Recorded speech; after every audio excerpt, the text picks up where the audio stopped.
Not that bad. Good afternoon, good evening, good morning. Have good beer time. I don't know. Whenever you decide to watch this, I hope you enjoy the video and let's get this thing started. This week was Shadow's pick, and we watched the 1968 spaghetti western, The Great Silence. Um, I had to watch it twice. I just got done watching it. That's why I'm running a little bit late because I kind of sat down this morning and I was kind of making some notes. I'm like, what do I remember about this film? Did anything really stick out? Did I drink way too much when I watched it the first time? These were the thoughts that were running through my head. And I'm like, yeah, I think I need to watch this again. I remember liking it. I remember thinking it was a bit much in certain scenes. And is this based on a true story? And those were the questions that were bouncing in through my head. So I decided to watch the movie again. And I'm glad that I did. I could definitely go for another beer, especially the last like 5 minutes of the fucking film. Holy shit. Yeah, not what I was expecting, but glad I watched it. It came highly recommended. I warned y'all. I said it was an unexpected ending. Yeah. Well, it's not much different than some of the things we've watched before, Yeah. especially this month. But I am going to steal a crap ton from it when I run my game on Table Breakers, hopefully November or December-ish. But that's a Nobody long way off. Nobody walks away. Everybody dies. No, well, this wasn't Ran. Well, the good guys damn didn't near win in this close. one. But no, I really like the location. I'm going to be stealing the Western in the snow idea at the very least. After that, it's going to go real. Different. That was exactly what my thought is. There are not enough snow scenes in westerns. Nope. That's and it makes sense a lot of times because if you've ever been out west, they have a lot of, they have a lot. You have the Rockies and everything else. Well, this one was supposed to be Utah, and I'm definitely going to steal that idea. Most westerns are really dry and dusty, and and to me, I live in the desert, and I know what that must be like, especially in a time when bathing wasn't a regular everyday thing. So that's why I would never want to go back in time to the Old West. As much as I like it, I would need some like nose filter plugs, and yeah. Well, the other part is I mean, I drove through there, but the high plains, which is where most people go, it's not nearly as mountainous as you would think. But when you start getting out into Montana and Wyoming, if you get close to those areas, especially when people are going over the passes, I just don't think it's used enough, unless apparently you're playing Red Dead Redemption. So, right, which Jackie's a huge fan of. That's why I wanted him to. He and his friend Alex both are big fans of that game. They keep basically urging me to play it, but I just don't have the freaking time to sit in front of a video console and screen for the length of time that it would take to play most games. I played only 2 video games in the last couple of years, and yeah, I just don't have the time. So this movie brings all kinds of weird questions in my head. We have the average questions. Who is your favorite character? This was. There's only a couple options for each, Yeah. I mean, unless you play Jackie's answer, which would be the dog. I don't even remember. No, he had a definitive character that he liked the most. Probably the sheriff. I'll wait. What? Probably the sheriff. I mean, to be fair, ignoring the main characters, I like the sheriff as well. That was. I mean, I like the sound of the mute like the concept of the movie. I think it'd be a very interesting character to play. Very sad background. I get it. I can work with a character like that from a RPG setting. So Yeah. Connor, if after you watch this, now you have to go watch Once Upon a Time in the Old West. I've already seen it. No, I like the, what the one with the harmonica. I might have to rewatch it. I know I saw it. Well, no, I was just joking. The Once Upon a Time in the Old West with Charles Bronson. Bronson, yeah. Yeah. Question: did you guys catch who the bandits actually were? The people who got massacred at the end? I thought they were just the town folks that the mayor made outlaws. Well, no, it was actually, from what I hear, it was the Mormons. Interesting. I wouldn't. Utah? Yeah, that kind of tracks. And if you guys didn't know, this movie was recommended to me by Razor Fist. He had done a video on, 10 westerns that weren't, the typical, some of his absolute favorites that weren't the usual bill of fare. And this one made the top of his list. So I'm like, all right, gonna give it a shot. I mean, I know up until like 30 to 40 years ago, you could shoot a Mormon on the site in the fine state of Missouri.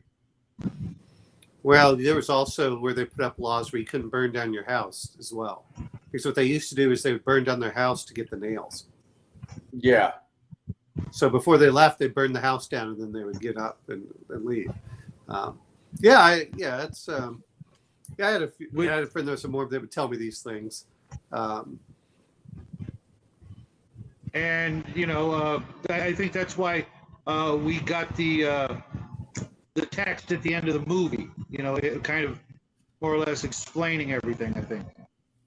So this is based on a true story. That's what I would gather from the text at the end of the movie. I mean, Cocaine Bear was based on a true story, and it was right. I mean, how much license they took, and mind you, it was it was made in another country, and hearing about that, or this, the story that inspired this, I could see how it would inspire the movie, or someone to make a movie about the situation, but without having, travel to the area and stuff like that. Utah, that is, I can't picture this being the thing that I would want to base a historical Western movie on, but I'm glad I watched it, and I was wrong. I don't know where I got the misconception that it wasn't a broom-handled Mauser, and it was the other gun that kind of looks like it. I can't remember the name, but I didn't look it up. But there's another gun. The gun he was using looked like a German piece. No, it was a broom-handled Mauser. Totally, with the wooden stock holster, and that holster actually attaches to the handle of the gun and turns it into a carbine. It's my number one firearm on my shopping list. I just don't really feel like spending $8 to $10 on one right now. That's a bit much. I'm gonna do it. There's no question. It's not the price. I'm not gonna buy it without. I'm not buying one without the matching stock holster. But 10 round semi-automatic, but loading it is a pain in the ass. But there's this other firearm that looks very similar to the broom handle, and it had a really odd ammunition requirement. And the broom handle, you have to top load it with a stripper clip, and that's almost defeats the advantage of having the 10 rounds in semi-automatic. In this kind of a context, where you're going to try to shoot, 8 or 10 guys before they can, land a shot your direction, which obviously is ridiculous. Right. But it makes for a very cinematic experience. The whole movie was got to bear in mind, it's a very old movie. It's a foreign movie. I actually there's two different endings and one of them's only a little bit different, and I couldn't find out. I watched the movie on Amazon Prime all the way through, and I'm like, okay, clearly that wasn't the ending that I had also heard about, because the other ending is the original ending, and they changed it a little so that the version that you see on YouTube and Amazon right now is not the original ending, but it really doesn't change all that much if you can find the original ending, which I just couldn't. But apparently, if the main character puts on like a medieval gauntlet toward the end of the movie, then that's actually the original. But I watched the ending of the YouTube version, and that's not it. Yeah, So- no, he wrapped. I mean, they wrapped it up, but yeah.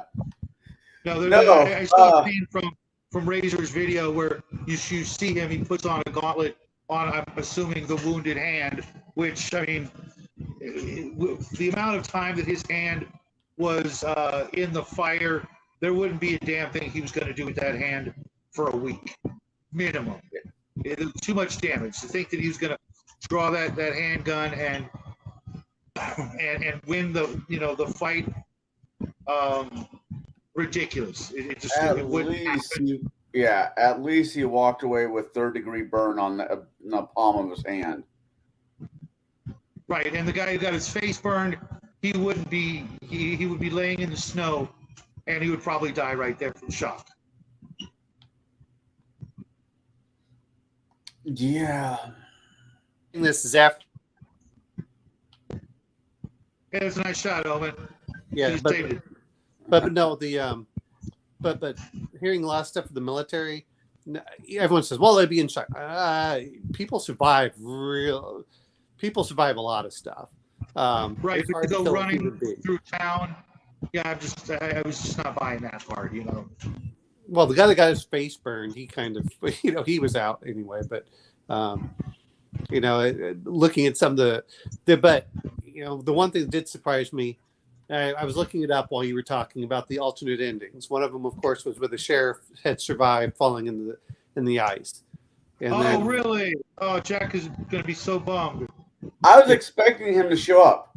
Okay, they Yep. killed a quiet guy. That means the sheriff's going to show up and save the day because it's a Western. That's kind of, Well, Yeah, that's Jackie and I were hoping that doesn't happen, huh? well. They said that was one alternate version was that he survives falling through the ice, comes in and then shoots Loco before he can shoot the sheriff. The other one apparently is he shoots Silence but doesn't kill him, and then they just leave the bar without shooting anyone altogether at the end. I hate to say it, but the ending I'm pretty sure we all saw is probably the more realistic one. I don't know if Absolutely more realistic. What? Realistic, but satisfying, not so much. it's not realistic to shoot everyone once they're already tied up, to be fair. I think the Well, way I understood the ending was they were just going to, okay, when you need money, come back and collect your bounty. I mean, they were, It it was wasn't a so safe, much when they needed money, but maybe it was kind of like the equivalent of no one's going to be around until the weekend's over, so just let them stink up the saloon instead of having to do any work, and then bring the law, whoever that might be at that point, in. Go, look, we killed all the outlaws. We'll be taking our money now. Well, it made no sense in my view because the one person that was going to give him the money, which was the banker, was already gone. He was already dead. So, if you already have him tied up, there's no reason to shoot him. Is the whole point. But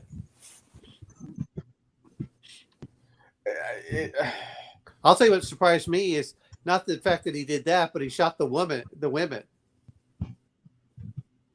why wouldn't Well, he? yeah, his name was Loco, Yeah, I mean, it was like, we're like, which boom, I thought was God. kind of funny. Because he didn't really look very, Mexican to get a nickname like that. But maybe he got it from, the Mexicans, which He looks Mexican to me. This is one of the few movies, and Well, I people say forget this. Mexican just he looks I'm very meaningless. German to me. He looked more Yeah, German to me. yeah, but have you heard their music? It all comes from Germany. Oh no, I know. It just you know. What you mean is he doesn't look indigenous. I don't want them to dub this movie. Don't get me wrong. That's not where I'm going with this. And I really don't want them to remake this movie. But at the same time, if there was another version of this movie in English, because I'm wondering how much got lost in translation. Well, I watched it in English, dubbed, and it did make it a little easier to watch the first time around. Because I'm not a big fan of subtitles. You know, I gotta try to read as fast as I can and then see what's going on. It's just not a fan. But it was still as good as I had expected. A little disappointing at the end, but well, I agree with Shadow. It was not a satisfying ending in the kind of ending you would hope for. Right. I would have, for myself, I would have liked it if the sheriff had fallen in the water, then he was coming out really frozen. I was actually surprised on the fact the sheriff was a good shot. Because at first when I saw it, I said, oh, this is just some guy who's just put in that position for no apparent reason. I mean, didn't you get that feeling at the beginning where he was just kind of a yes man and had, and then... Yeah, he was kind of a bumbling, yeah. That was the feeling at the beginning, but he was actually pretty decent at what he was. It wasn't that he was an incompetent, which is what you thought of in the first, 10 minutes where you had to swear. One thing that totally threw me was I got to take a dump scene, where Loco says, I got to go to the bathroom, and there just happened to be a rifle there. I mean, there should have been some lead up to that. Some to give the viewer some idea that that's where the rifle's buried. You know what I mean? As opposed to there's a rifle out in the middle of nowhere and he knew it was there. There seem to be rifles buried all over the place, though. Well, he seemed to bury things everywhere, so it doesn't surprise me he found one. But here's what I didn't like about it. They also already gone through the fact that, okay, if your rifle gets cold and wet, it's not going to work. But yet this rifle was buried so well and so dry that it's actually going to work. I was like, what? I mean, that's what I didn't like. I didn't like the fact that when he pulls the rifle out and it just has some snow on it that he could operate it. I thought it would have been much better if he tried opening it and closing it and didn't work. Like, that's what you get. Right. If he would have ran after, if he would have, I have a rifle. Fuck, it's cold and wet, as has been pointed out, these won't shoot. And use it and ran up and use it as a club and viciously beat the sheriff to death. I've been more okay with that than, as you said, he pulls a magic gun out of the snow and it works. I was okay with him pulling the gun out. I wasn't okay with it working. Once again, I'm okay with him pulling it out because they're already earlier in the movie. But you got to agree, a little foreshadowing of some sort would have made it better. You know what I mean? I thought he was just going to club him with the freaking chains. That would have worked too. There was an ample opportunity for him to just smack in the back of the head with the chains. The chains were long enough. Now, speaking of the chains, did anybody besides me notice that when Loco finally got to the other bandit or bounty hunter's cabin out in the middle of nowhere, they had a special place already set up to break the chains? No, I didn't notice that. He just casually walked up there, put the chain. Here's it's like it's Home Depot, and here's the pipe cutting area. Here, I'm just like, what? How often does that happen? You know what I mean? Often enough they bought one. That's I'm telling you, man. Well, the other part that, not that I disagree with, like I said, is he seemed to have things buried all over, but we did have foreshadowing. They foreshadowed the sheriff. His gun got locked up in the ice, and that should have followed of, we've tried to pull the trigger or something, and then they could have had a big old fight out or something. That I would have much preferred, but where he just went over and You know, that bothered me right there. Because you had a foreshadowing. When he goes at the very beginning, they take his horse to eat. It says, well, you didn't keep your gun warm. Yeah. Yeah, that was the one thing No, that I did bother mean, me. I mean that he had put the rifle there. That's what I'm talking about. I understand what you're saying for that. It didn't bother me because I kind of assumed that that's what was going to happen at some point. When he pulled it out, it was not a surprise to me. I said, "Oh, okay, that makes sense." What bothered me was the fact the rifle worked. You know, that's what got me. Is I didn't need any foreshadowing where the rifle was because he just seemed to like pull bodies out of the ice. So it doesn't surprise me that he would have a rifle sitting there. In fact, I thought, oh, he's got a weapon hidden somewhere out here. That and I guess the hangout. I mean, the secret boy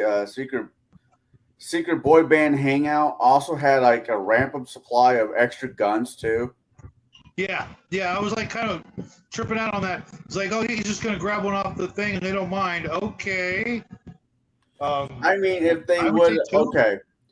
I kind of get it. It's like if you're a bounty hunter and you're doing it for a while, or you have a group of people, you kill somebody. 10-1, the law is not going to bitch if you take their guns or anything. They just want the body. Yep. So eventually, you're going to get a little bit of a stockpile of certain things. I imagine guns being out west would probably be part of the stockpile. Sure. So that didn't bother me so much, other than it was like a grapevine of guns hanging off the ceiling. Like, well, and there were all sorts of different calibers. Yeah. That's the bigger issue. Is everyone talks about the guns, yeah, but you have to have all the calibers, and it's not like, you know, I hate saying this, despite what people realize is ammo's really cheap. You know, if you go further back, ammo was fairly expensive. You didn't just go. Speaking of ammo, the silence wearing a bandolier of bullets was kind of dumb. If you know anything about the broom handle, it's already hard enough to reload one of those things with a stripper clip, which we never saw him reload, which was, you know, because that would have been like a 10-minute process, you know, to reload that. And having a bandolier, I'm pretty certain you more likely have pouches. I've seen them. They're like leather pouches, and they'd just be like a dozen or 10 or whatever, just in a pouch loose. Having to pull each one out, put it in the stripper clip, put it out in the stripper clip, you know, 10 times, and then ram the stripper clip into the firearm. That really takes away the advantage of a prolonged gunfight with that gun. You shouldn't be fighting a prolonged gunfight. I mean, I know. But it's so much less. You know, had he emptied his handgun and needed to reload, he'd be shit out of luck. Well, that's why they used to carry two. I mean, well, even a revolver is, even though you only get to put 6 in, it's so much faster to reload a revolver than a broom handle. It's just. Was the gun?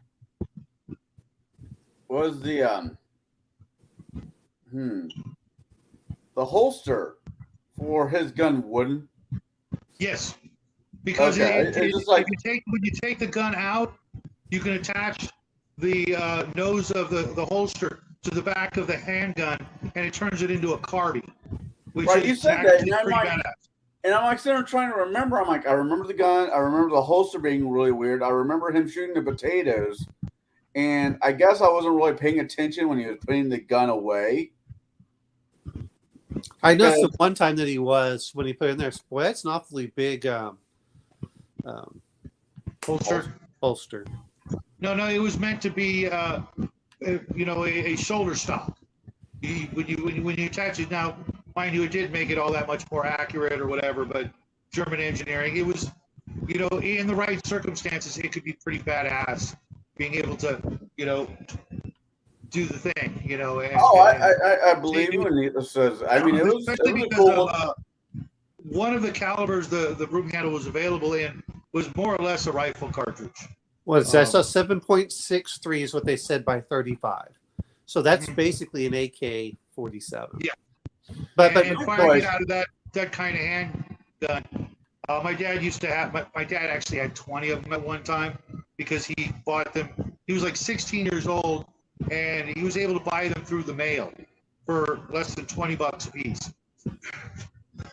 And he, after he had sold them to pay for the doctor bills of me being born later on down the road, he showed me some pictures of his collection, just tables full of Lugers and broom handles, and I'm like, you couldn't have saved me one, just one. Honestly, when I first saw the gun, I thought it was a Luger. Then I'm I like, did too. why the fuck? In the back of my head, I'm not a gun guy. If you don't know this by now, here's a great secret about Connell. Connell's not much of a gun guy. He respects them. Y'all can have one if you want one. I really don't want one. I like my bow. That's the big horrible secret about Connell. He's not a gun guy. How dare him not like guns? I'm unstubbing right now. Right. I just have one or two of them pointed at you. You kind of lose your taste for them. I just Or well, to I- me, I- it's pointed at me. That's never deterred me from wanting more. But Right. the And point I that's was fair. trying to make was that I didn't know my dad had these growing up as a kid, and growing up as a kid, we did have a lot of gun books, and as soon as I saw the broom handle, I fell in love with it. Then I saw Han Solo's handgun from Star Wars. I'm like, that's a broom handle. I was like, yeah, good eye, And it wasn't until later on that I was like, yeah, one of these days I want to get one. And then I found out he had them. And I kid you not, when you fire some of them, the flame that comes out the end of the barrel of that thing, it's like 10 inches long. It's freaking incredible. But yeah, I never got to. So, was that gun around? Because this movie was based in 1896. 1896. Yeah. And this was 1898. 1890. Okay. When I know. did I World looked War it up Barely when you guys were within the talking. I looked it up to make sure I knew what was going on, and it says, "Oh, okay." So There was it's appropriate. The two questions I had in my head was, A, was this gun around? And the answer is yes. Second question, how would it be? How likely would it to been not only in America but out in the middle of nowhere America? It's an expensive gun for that, is what it would come down to. But Yeah, they were around. Believe it or not, the gun was so freaking popular that there are all kinds of copies, different. There's like a Chinese version. People all over the world, as soon as it came out, they're like, basically stealing the information, trying to make their own versions, different calibers, different barrel lengths, all kinds of crap. And if you were a vigilante of some sort, it was the top of the line at the time. When it came to handguns, So it was successful. I think it was, who was it? Teddy Roosevelt who fought against the Zulus. the Zulus, Roosevelt, I don't think. Teddy Roosevelt. Are you thinking Churchill? Okay, it was Churchill. That was the other. Yeah, I name. was about to say Roosevelt. He went It was loved- the he Boer loved that Wars. gun It was the so Boer much. Wars. Right. He loved that gun so much. When he was fighting them, he gave up his saber to have two, one in each hand. I'm just like, that's 20 rounds in those days, and that big old caliber going through an unarmored human in ranks and masses. Each bullet would be like 5 dead guys. Maybe only 2 or 3, but you get my point. Screw the saber is what I'm getting at. Yeah, I mean, I get that thought processing. I mean, Well. Now that Shadow's brought it up, we'll have to watch Entawada or whatever it's called. The Zulu. not the Waterloo. No, see, there's the movie Zulu, but there's a movie that came out about 14 years later, which was the battle where the British got slaughtered, which was right before. Oh, that's the one with Michael Caine in it. That's the original Zulu movie. There's one that came out about 14 years later that talks about the battle that occurred right before that happened. Oh God. Yeah, both movies are pretty pretty bloody, pretty gruesome, but you know, the technological advantages that it gave you, you know, over like a Webley or something like that. I don't know if the Webley came later, but you know, the standard 6-shooter was just bigger caliber, more rounds.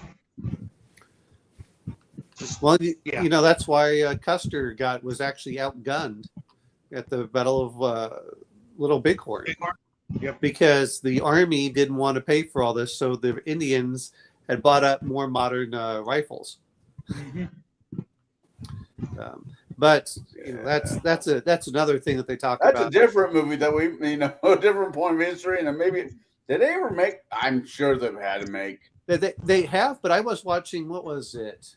It was like Battlefield Detectives, I think is what they called it. There was a show called Battlefield Detectives where they were trying to figure out, and they did one on Pike's Charge, why more of Pike's men didn't die, which was interesting.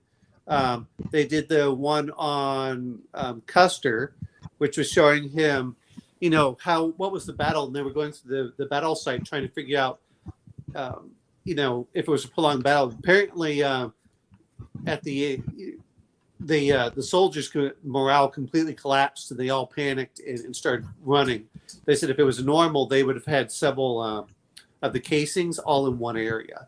Instead, they were all spread out, which would show that these guys were not just holding a position. They were trying to move and were just getting. And I've been out there. If you ever want to watch a great Western, it's also a bit of a comedy, but not in the way you think.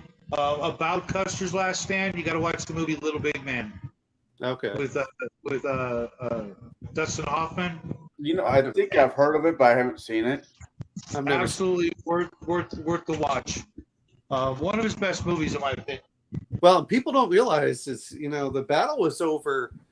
You know, well, there was fighting going on for almost like a week, and you know, we were driving through Wyoming, and it's like, okay, this is where this battle is, and then 50 miles away was where another one was just a few days before. Yeah, they were going all over that area, and his the battlefield there is now owned by the Crow. Interestingly enough, that's the Crow reservation. Well, the Crow were the pro-American. You know, they were the ones doing the scouts, helping go against the Comanches. Well, it wasn't the Comanches; it was the Sioux.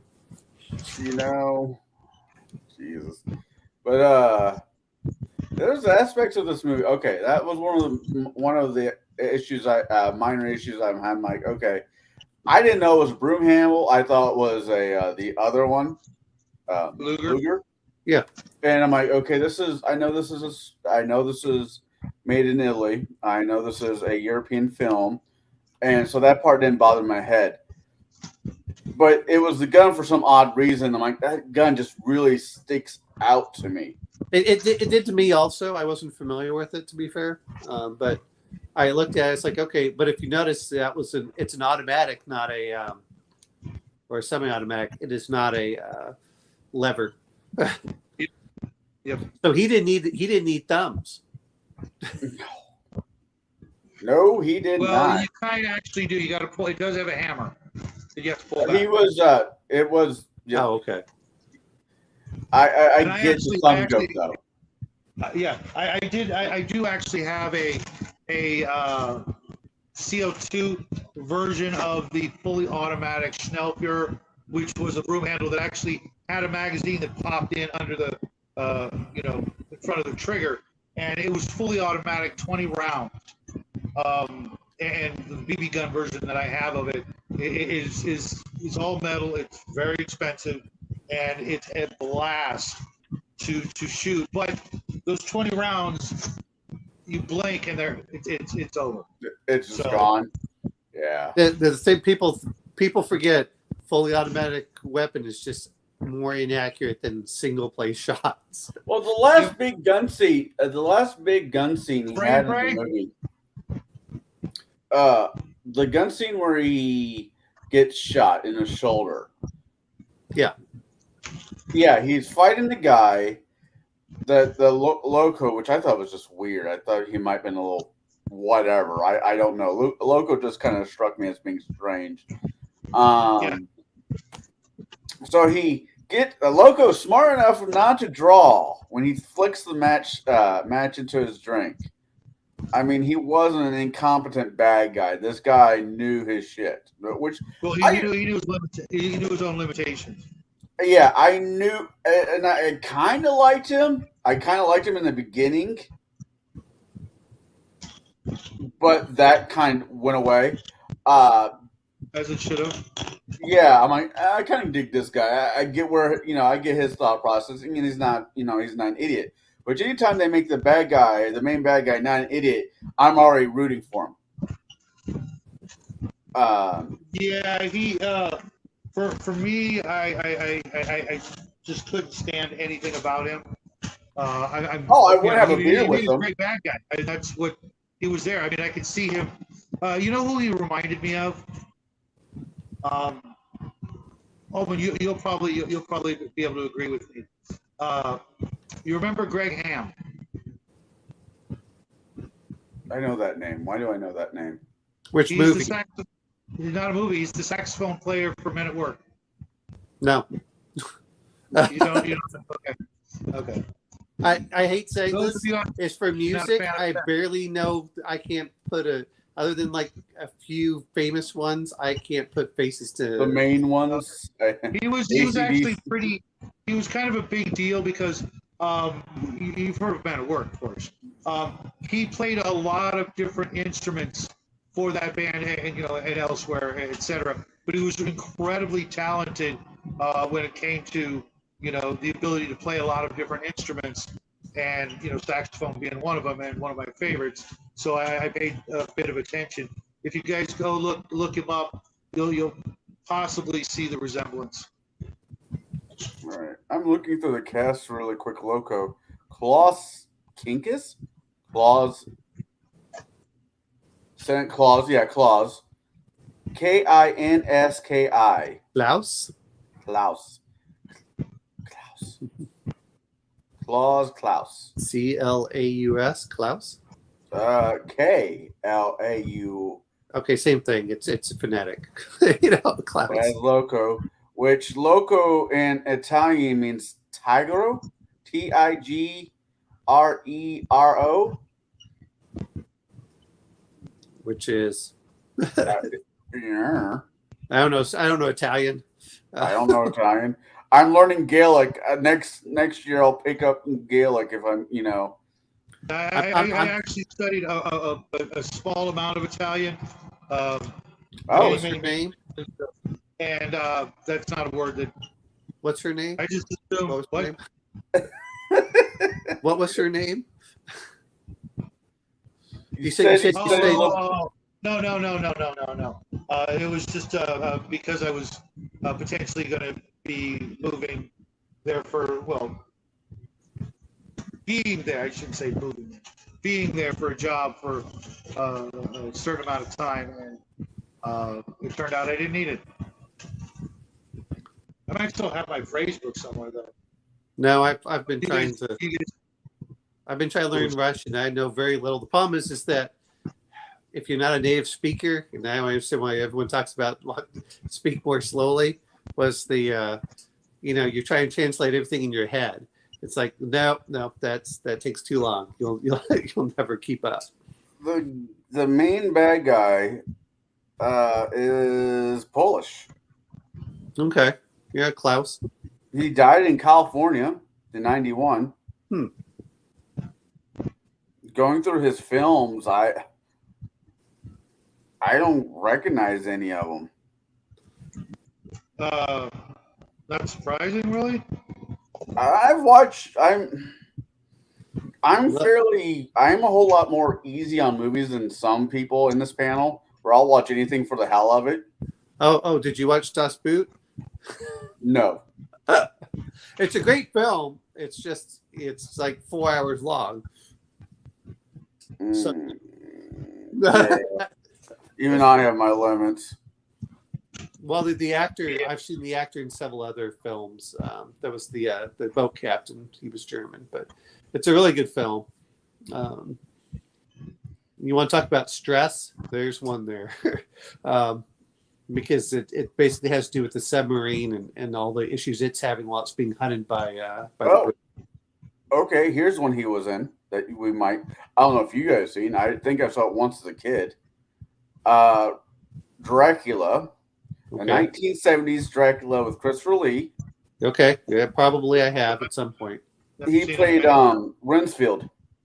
Okay. Oh yeah. Yeah, he's got that look.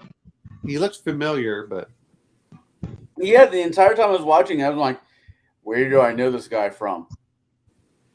I was thinking Men at Work. So Uh, hey, I watched a lot of MTV as a kid. I watch some, but even then, as I tend to be like, I don't want to have to see these stupid players. I stopped watching MTV when they went to what's it called? Not Real life music TV. television. Like, what? You mean when they stopped playing music videos? yeah, Yeah, I was in I'm a good. band at the time, and it was kind of a big deal. The Oh, whole oh. concept of music videos and you know, being able to see your favorite musicians doing things besides, you know, just up on stage.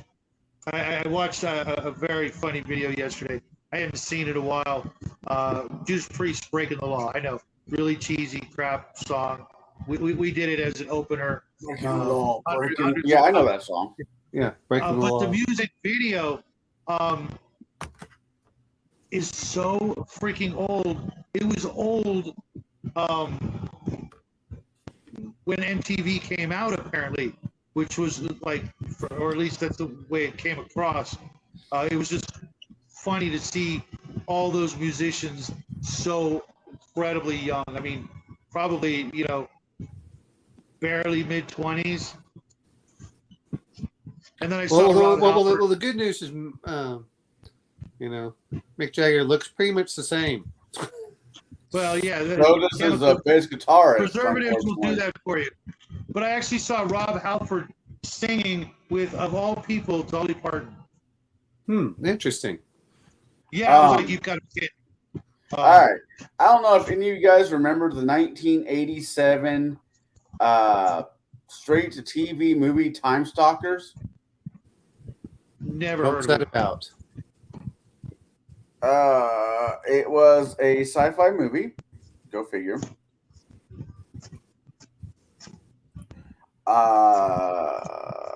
Is a college professor.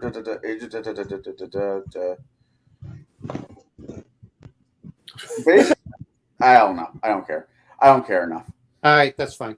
And he did fairy tale theater, which, if you grew up with like HBO in the 90s, it was normally on where people like Robin Williams and other people would play characters in fairy tales. Mhm. I think Robin Williams remember. played the frog and the Princess and the Frog. Okay, Well, he did. He was the Beast in Beauty and the Beast. interesting. Yeah, I vaguely remember it. I didn't watch a lot of it, but I do. Hey, you know, back in the late 80s, early 90s, that was a big deal. You were one of the cool kids if you were able, you know. You got not really. HBO? Yeah, only rich people had HBO. Yep. All right. See, I can't ask the normal questions because this movie wasn't a normal movie. There was What do you mean by normal questions? Like, what scene will we take out? okay. Yeah, what scene would you take out? Because I can't think of any scene. I mean, I could done without the sex scene, but You and Jackie both. that was about it. Every other You scene mean- in this you mean movie the made sense. rapey scene? Yeah. Oh no. Okay, the other scene. Yeah. No. The part where he's trying to rape, and then that's when he shoots backwards. You know, shoots the. No, that scene was Yeah. needed. It was the Yeah. scene where she was wrapping him up and ended up, you know, having a nurse Nightingale moment with him. No. I meant where the guy was trying to rape her, and that's. Oh where yeah, he no, that hit scene her. needed to stay. Yeah. As bad as it sounds, that needed to stay. It was the other one that I could have done without. Yeah, I mean that one could have been removed. The No, well, here's the thing. Okay, in order for her, I mean, what was weird is that her husband had just died like 2 days before or less, and now she's already in love with this guy who's never said a word to her. You know what I mean? And Oh. then at the end, when she tells him she loves him, I'm like, that's quick. pretty quick. Yeah. You know, and to even further, you know, she's willing to sell her house to get enough money to pay this guy for revenge. But yet the next day she's willing to, you know, not forget all that, but just jump in the sack with the guy who's going to kill the guy who killed her ex-husband. Huh? The sex part. Well, didn't former much- husband, not her deceased husband. It wasn't like an ex-husband. Yeah. She never divorced him. Right. Yeah, I realized that when I said that. And then, you know, she tells him she loves him. Don't go. Let's run away together. He goes and dies anyways. And then she, you know, tries to grab his gun and finish the job, and knowing she's inadequate at the task at hand and probably going to get killed, but she's still willing to risk her life to kill that one guy. Which, you know, had she killed Loco, what did she think was going to happen next? Did you really think she was going to kill all the other bad guys and not, you know, got shot herself, or was this just like a, you know, It was just against made no Loco. She sense? didn't care about the other guys. The other guys didn't shoot her husband. No, I know, but if she thought, okay, I'm going to shoot Loco and everything's going to be fine, they're just going to leave me alone and I'll go off, you know, my own merry I don't think she was thinking at all. I think that was Right. very much an emotional reaction. I thought it was just one of these things like, okay, you know, how much does Silence want her to, you know, it was $1,000. I guess you just kind of like, I'll go somewhere else because what else does she have? But there's that. The other thing is, if there's a scene I was going to cut, it's the last part where he shoots all the guys that are tied up. That's the one I would cut. Granted, that scene was incredibly fucked. I'm not saying No, that. no. Yeah. I mean, I would have done something like, did you ever watch, what is it? The, what is, I keep thinking the wrong one. The one that was, where they had the killer that kept using the compressed gas and the little thing that would shoot through. No, the I would have just left it where you didn't see it, and then you would see him like walk out and like clean his shoes or something. You would have just left your like what actually happened to people inside. That's what I would have done. Yeah, I The would. shoot- I would. They're just shooting them there. That was just. I thought that was a bit much. Oh, I think, to be honest, I think that was there, one, so that they could do the tribute at the end, you know, with the scrolling words.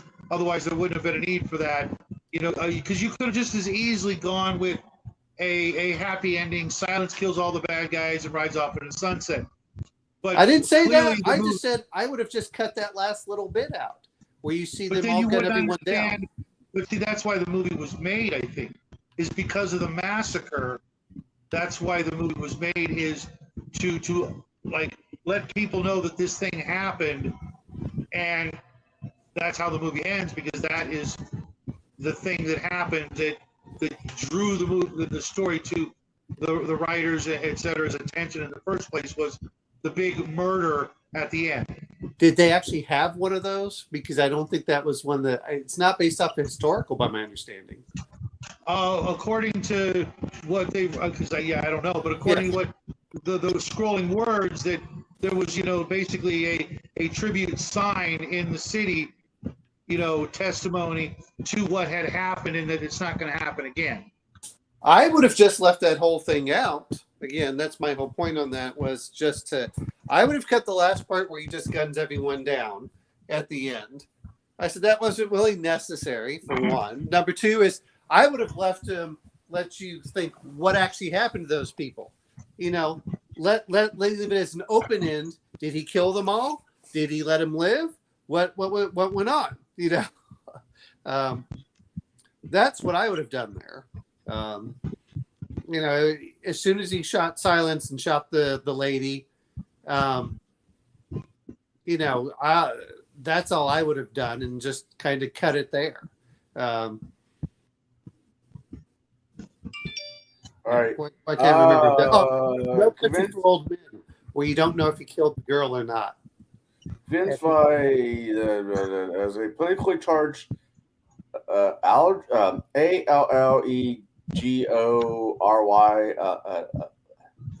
Allegory.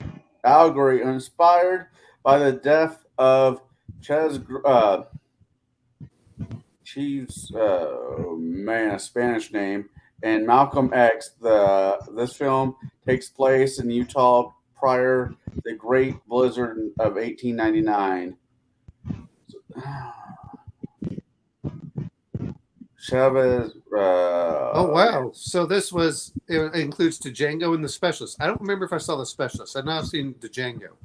I've seen the old one and the new one. I haven't seen the new one. It's all right. Chavez, I don't know. I don't speak Spanish. Where's Jack when we need him? Playing Battlefront. That sounds about right. Oh wow!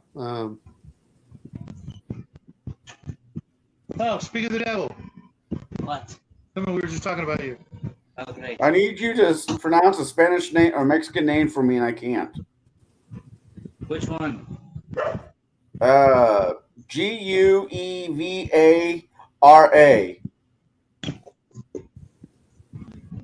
G what? G Guevara. Yes.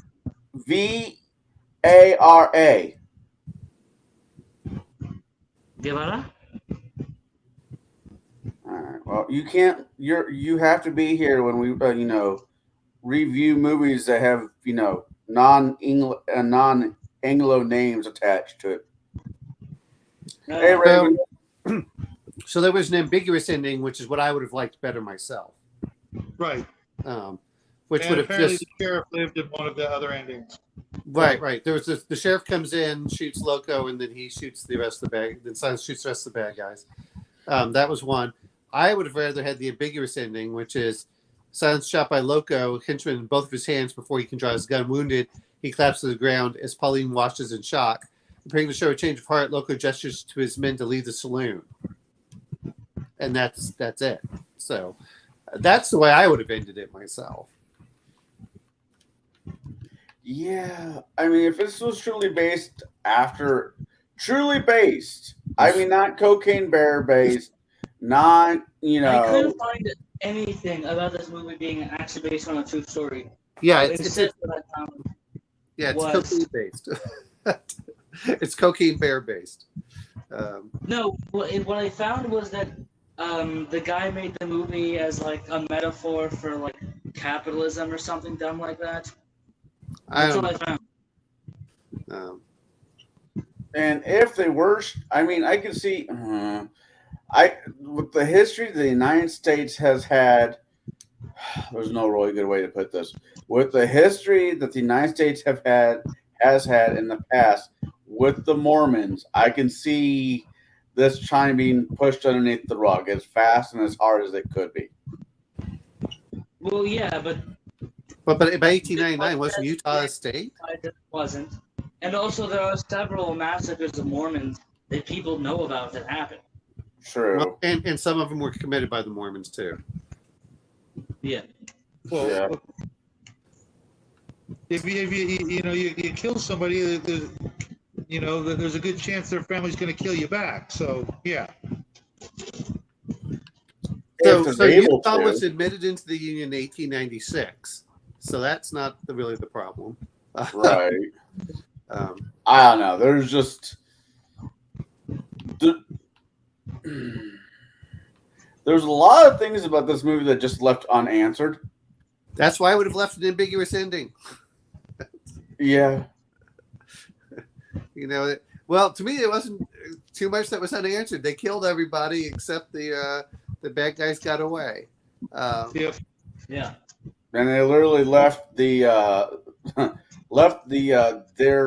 piggy bank on ice. Except, but they weren't in ice. They were in a saloon. They would. But it was the town was frozen over, and this was right before the Great Blizzard. I mean, the windows were broke. There was no. I mean, the buildings were not built like they are today. Where I'm pretty sure that building had next to no insulation, if it did have insulation at all. If it did, it was really thin. You'd be surprised how much you can cut down the temperature by killing the wind chill factor and just having shelter. You know, I'm not going to say it was, a nice 72 degrees inside, but it could have been 20 or 40. I mean, I've been in 50 degrees. If you wear enough clothes, you can. It's not that uncomfortable. But you do things to keep yourself warm. These bodies are just bodies. Alcohol. Right. These bodies were just bodies. They were they stayed where they dropped.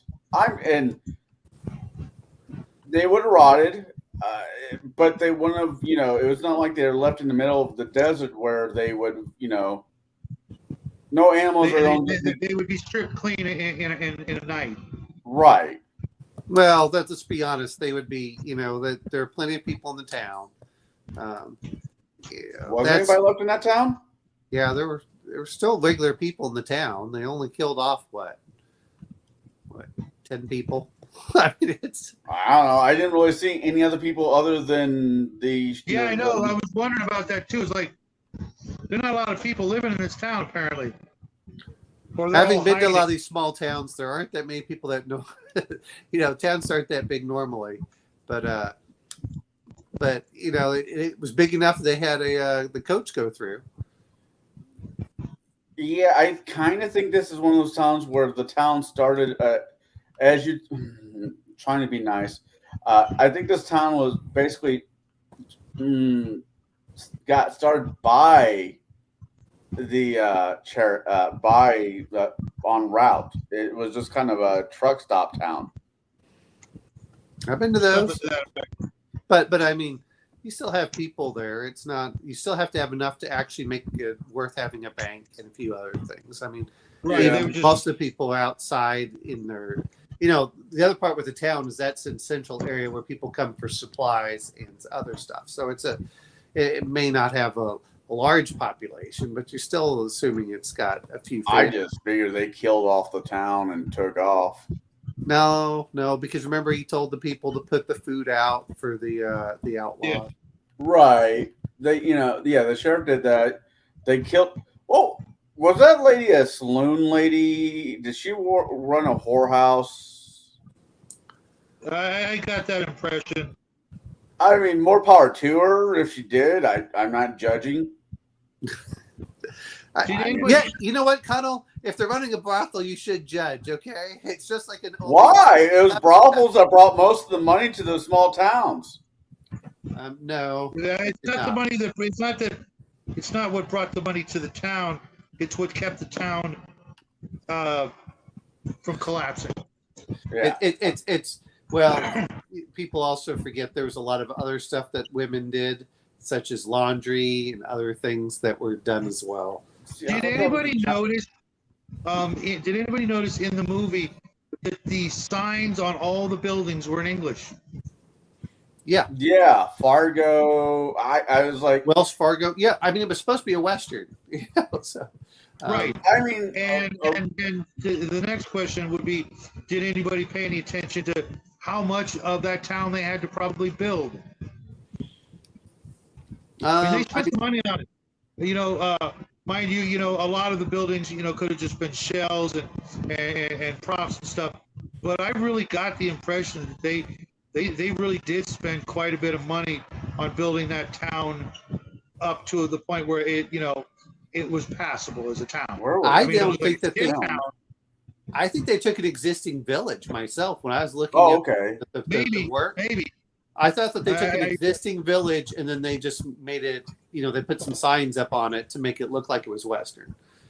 Unlike most of the film genre, which was filmed in a metro province of Spain, to double for the air, such as Texas and Mexico, the Great Silence was primarily filmed in Italy, Dolomite. Okay, where's that at? Uh, Okay, it's pretty. we lose subscribers only by our bad English pronunciation of foreign words. It's outside. Okay, It's like yeah. I'm just. It's next to the Alps. Right. I've That's been what to the Jackie. Alps. That's what Jackie said. I was like, You know they could have found an abandoned town and just built it up. Well, that's Then my we point. abandoned it.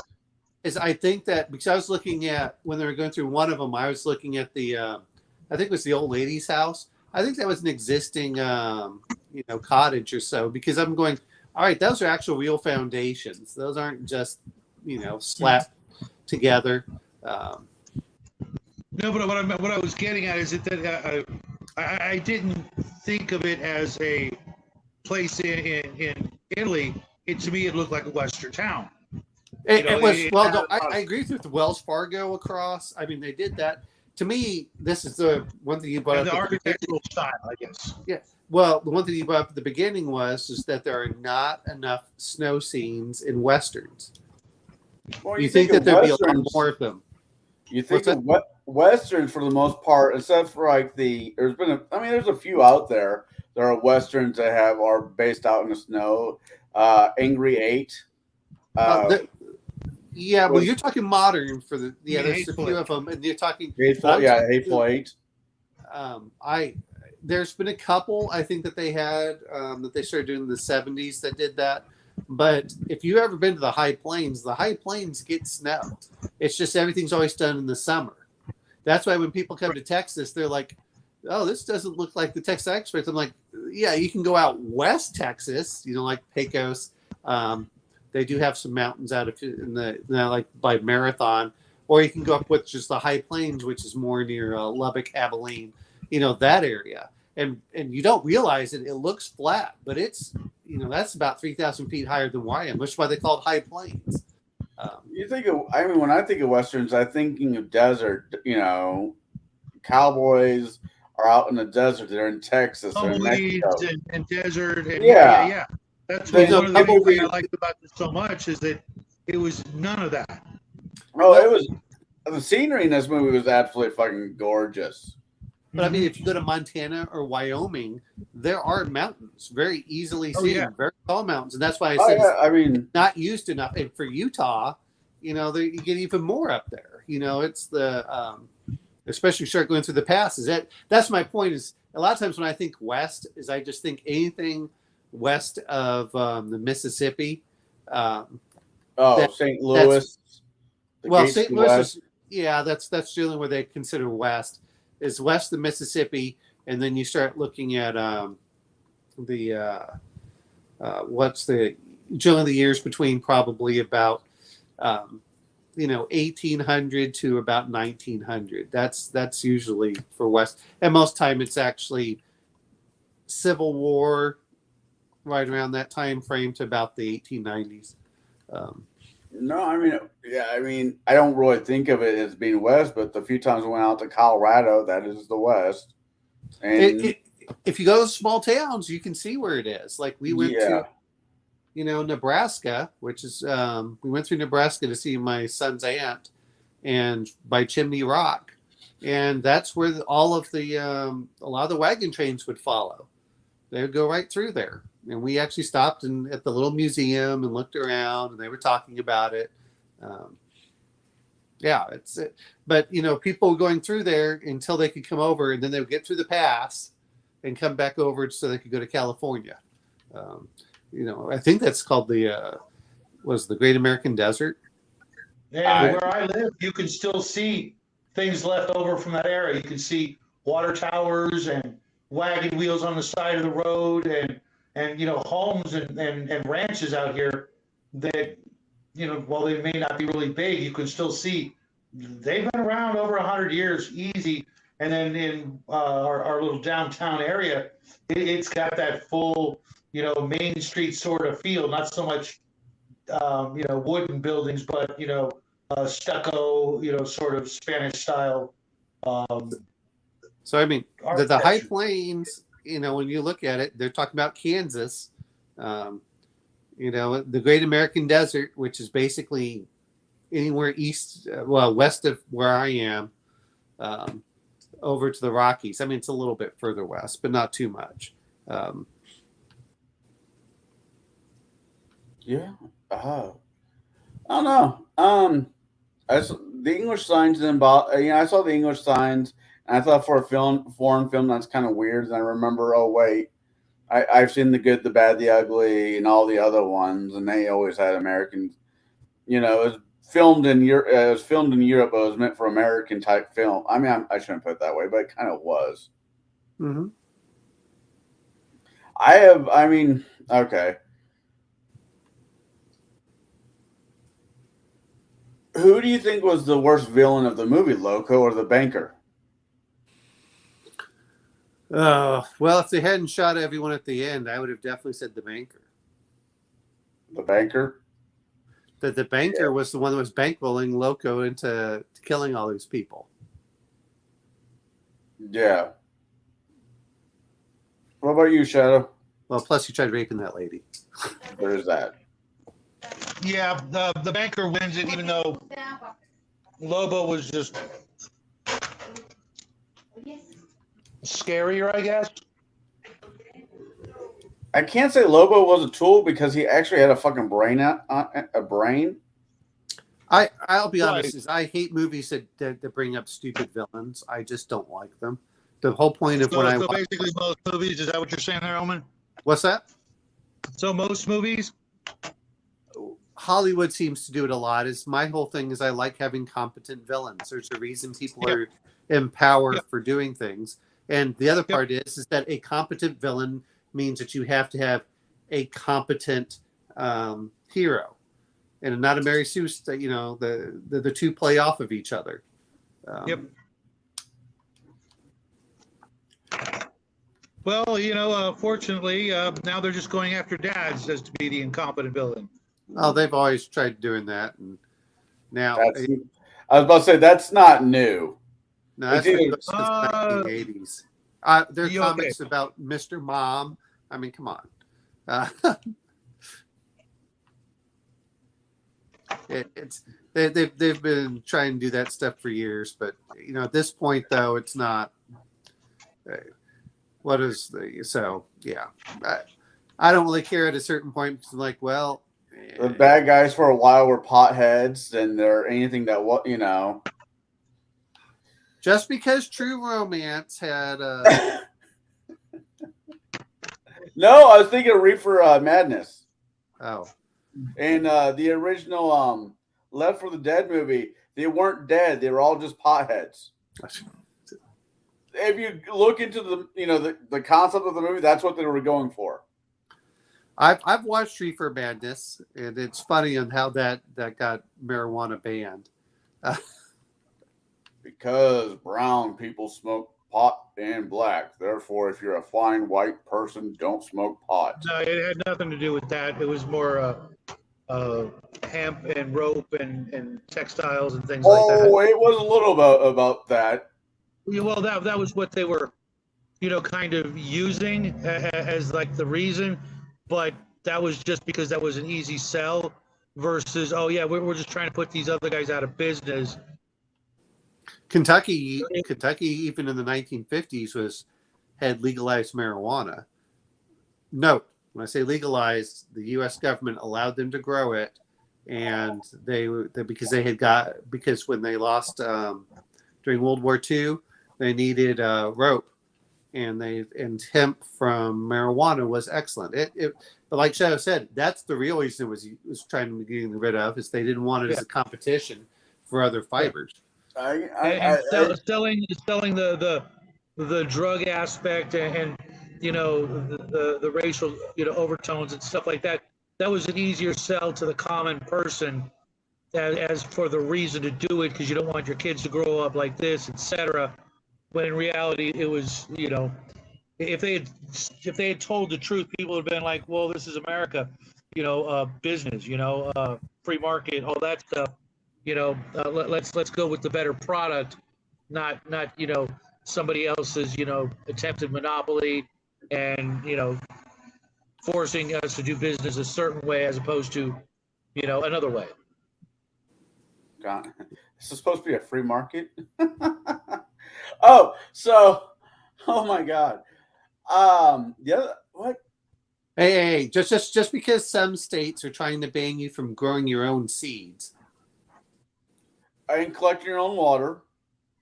Well, Colorado, That's actually not you're not really a allowed to thing. collect water in Colorado. Collecting your own water, that is a thing in some states. You're not allowed to collect it in Colorado, east of the Really? east of the Rockies. Well, the reason is that because east of the Rockies is so dry that if you're collecting water, that a lot of people have claims to certain amounts of water, and so it's a water rights issue is what they're claiming it to Well, be. you guys know we don't, water isn't a human right. So, but yeah, I thought that was the case in California, and I did some research, and it's not illegal to collect it here. No, it's not illegal to collect in Texas. I'm just saying in Colorado, and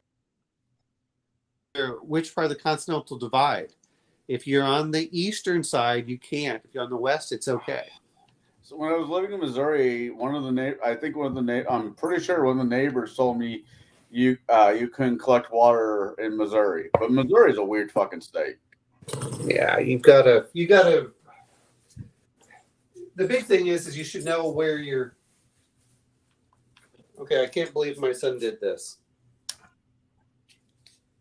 What did he do? Tag on while wearing the belt. What you told me about your son, I can believe that happened. This movie, I am very happy that I watched it. It has given me some ideas. If I do a Western-ish, it doesn't even have to be a Western style game for this movie to come to play. You could have just assholes being assholes and still run this in any. You could run this in space. You could run this in medieval era. You could run this whenever. I'm going to say this much: is I just watched Avatar: Way of Water, and it reminded me an awful lot of that. Yeah, with the villain. I said it I reminded me. yet to see it. Okay. How about the panoramic scenes of the countryside? Absolutely fucking gorgeous. Yep. And I'll say this much. Anyone who has never traveled through the United States, and I don't mean by plane, do at some point actually do drive around. Yep. I've gone from one end to the other by vehicle, by ground vehicle, not train. And Right. yeah, there's a whole lot to see. And can we give a round of applause to all the horses? Because I'm pretty sure they were in fact injured in this movie. I'm pretty sure. I'll say this much: is I actually like the fact that you saw the horses having to go through fresh snow.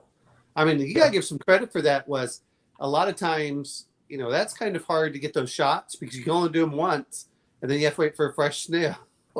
Though I did see that the depth of the snow and the difficulty it must have been getting around. When they finally had trails. There was that one scene that you could see the trail to the house and then another trail away from the house.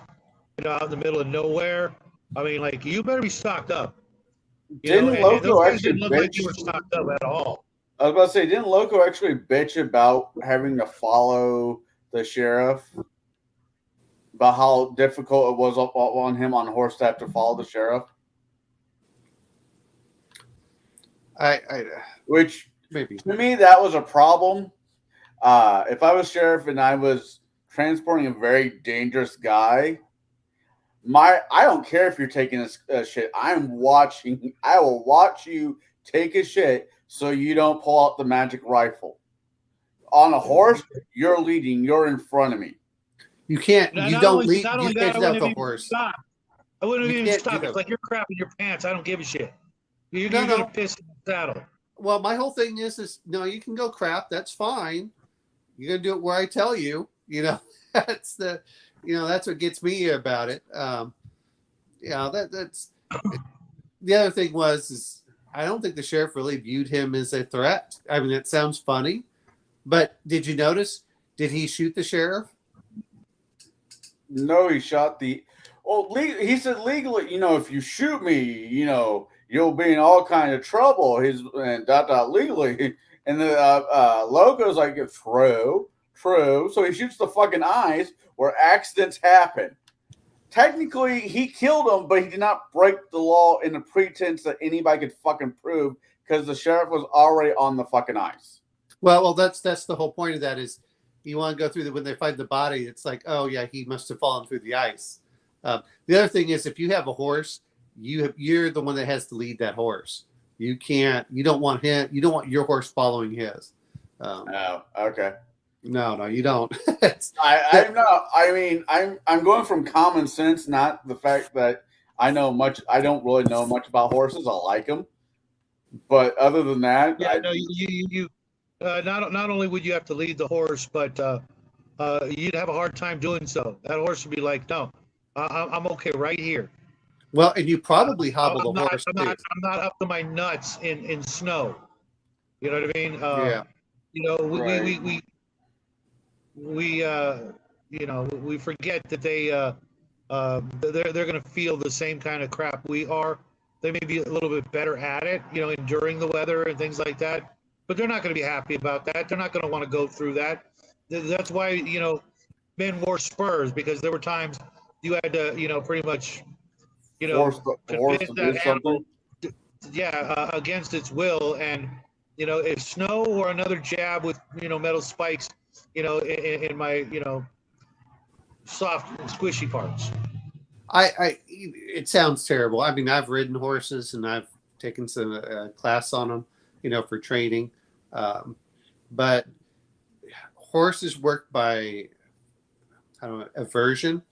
So if you want a horse to do something, they don't do it because they like you. It's not like a dog that wants to please you. They do it to avoid things. If you want an animal that does it more out of friendship, then you might want a donkey. And then this is why people love mules. Mules are just, and if you ever play a game and someone says, will they get a mule? Mules were 3 times as expensive as a horse. The whole idea of the people didn't realize just how valuable mules were considered. And that goes way back to biblical times too. The only people that generally rode mules were nobility and clergy, like bishop level and above. Okay. See, this is my dumb, between books and movies is where I'm getting most of my horse information from. And I'm not talking about guides. I'm talking about books and movies. I know horses are supposed what things are, but what are known and not to be proven to be true, but are just known. Horses can be your best friend to a huge pain in the ass. Okay. No, they're not your friend. I'm just gonna tell you that right now. That people act like it. Yeah, I mean, you have to really like baby that animal to get that kind of response, and even then, it's like a bird. No matter how much you think that bird likes you, it'd rather be free flying around doing its own thing than ever, coming back to its cage. I'll tell you this much, and it's weird, and I'm not going to say all birds, it depends on the bird. Horses, I'm not talking exceptions, horses, you always want to be in top. That's why you always want, when they talk about an alpha, if you're not, a horse will bully you and injure you faster than anything. And then the other part is horses, what was the training? Make the right thing easy and the wrong thing hard, and that's horses like to buck and do all sorts of stuff. And people are like, oh, yeah, you can break a horse, and that's great. And that's why I think that's the problem nowadays with horses. But I've dealt with horses. I had one that once tried to bite me, and I don't care what anyone says. I had a girlfriend. She talked about a horse once bit someone on the side, picked him up, and threw him over the fence. I can believe it. I can believe it. Now I think it'd be a little bit more of a trick with a big boy like me, but get somebody small enough, Well, for women, yeah, they'll get the whole side.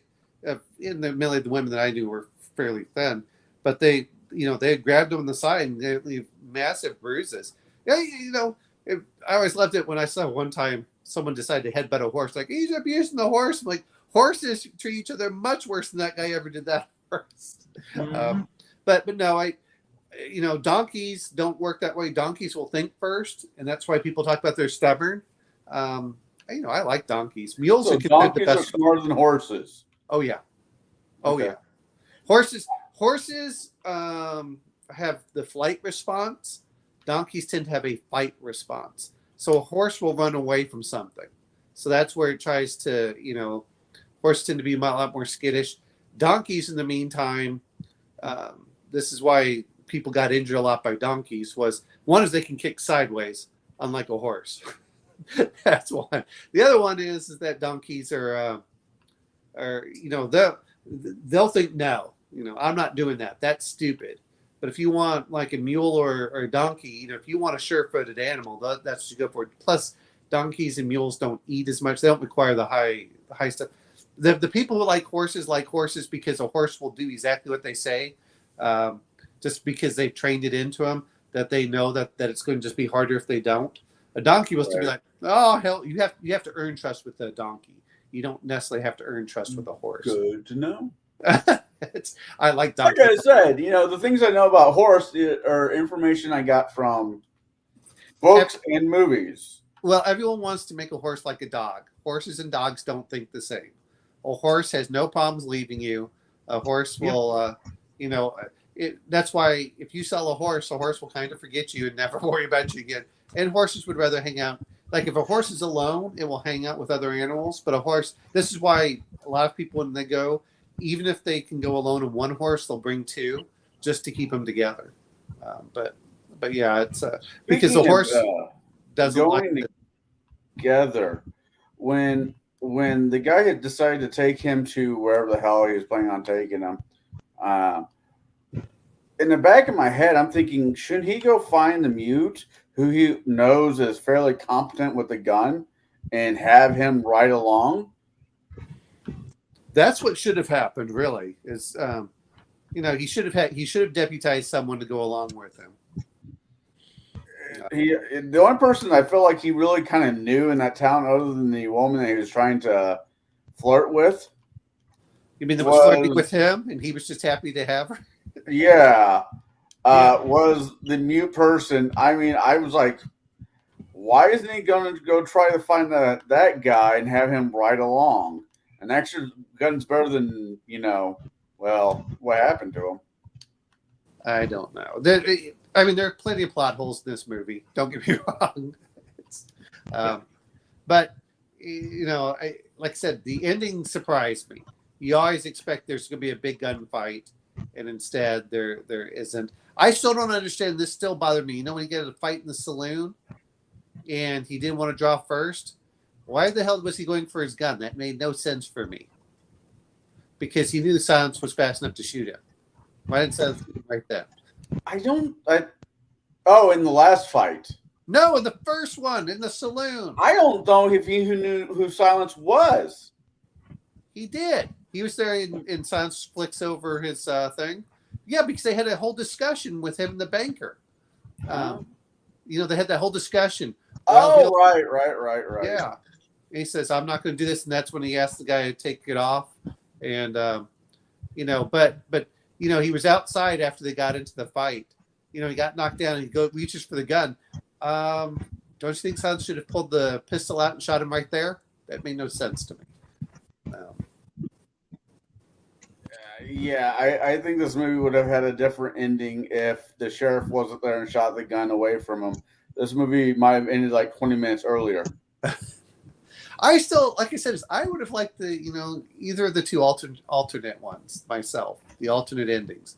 One is where he just left Silence wounded and rode off. One is that would have, that would have. As much as I like the concept of Shadow and him being a good guy and whatnot, leaving him alive, if you're the bad guy, is a bad play. Yep. Because 10-1, he will come after you. I mean, apparently he had his throat slit, and that wasn't enough to stop him, which, I kind of had an issue with because where the cut isn't really where the vocal cords are, but whatever. Yeah, I mean that really just kind of fell into the whatever category for me. That Um, yeah, it was the concept more than anything else that was fine. And then the other part was, like I said, is I thought it would have been interesting him shooting with the hands and then riding off. And then they said, well, I didn't kill him, I just crippled him. It was like, oh, okay. kind of like what Shadow Mute did to the first guy. Then the I mean, the fugitives. I don't know what the poor bastards living in the mountains. You mean the bounty hunter where he shot off his thumbs yeah. and then the other guy shoots him? I was watching this movie and I didn't know this movie was connected to Dango or whatever the fuck it's called. And I'm like, this just feels like a bunch of other Western movies I've seen. This is Here's the problem. When you start looking at spaghetti westerns, they're like, man, I've seen this. Yes, you've seen it, but you didn't see it at that time. It's it's the same one of my mother talked about Shakespeare, and she said when she was reading it, she's like, God, this is full of cliches. Well, it wasn't cliched when he wrote it. It became cliched after. It wasn't so much the cliche aspect of it. It just was like, this was the original Western, and every other Western movie I've seen has taken bits and pieces from it, which is not true. I mean, there was other Westerns. Yeah. It's just. Oh, by the time this movie came out, there were hundreds, if not thousands, of Westerns that had been, created by the time this came out. I mean, like I said earlier, there's aspects of what? It was struggling to be original. Well, but the other part is the spaghetti westerns were original because of the Hollywood movie code. Well, in a lot of ways, this movie was, as much as I see other movies in this movie, don't get me wrong, because there are, this movie was original in the pretense that this is the only Western I can remember ever seeing where the bad guy not only gets away, but shoots everybody and is not wounded, not hurting in any way, and says, fuck it, we're out. Well, the only time I can see that they also let, them live is, Mad Max, in Thunderdome. Yeah. I mean, like I was going to say, this movie remind me, I mean, when they're all I want to say Hateful Eight. I like to say this movie reminded me a lot of Hateful Eight, where it was because of the snow and the tavern. Yeah, but that's what, 40 years later, 50 years. Yeah. Later? I mean, that's the. Whenever you look at what's his name, the director Tarantino. He does homages to these old movies. Yeah. They're and I'm okay with that. I get that. I can respect that. I don't mind homages to things. That's the problem I think that we have nowadays. Is they want to be deconstructionists rather than paying homage to what came before. Pay your respects to what and it makes a big difference. What inspired you? Yeah, show what inspired. Everyone can go, yeah, I got into this. And you went, all right, and I think that's the problem that we have nowadays is they want to deconstruct everything and destroy what was ever there instead of saying, no, this was a great thing. And we want to make sure that the people who remember the old stuff see that we paid, tribute to it. It's a never ending story of I'm going to steal your movie and make it mine, but keep all the stuff that I liked about your movie at the same time destroying, You see that in literature, though, too. I mean, you see that in literature, you see that in comic books, you see that in music, you see that in other aspects. But I don't disagree with you. I'm just saying you see that aspect in other mediums. An example is D&D is an homage to Tolkien. It really is. Whether people like. Well, to be fair, it was. He was creating a war game, and then he did fantasy. If you're going to do fantasy at that time, what was the only big thing that was fantasy? Well, that was Tolkien. I mean, the rest of fantasy tends not to be giant armies going out against each other of different, races.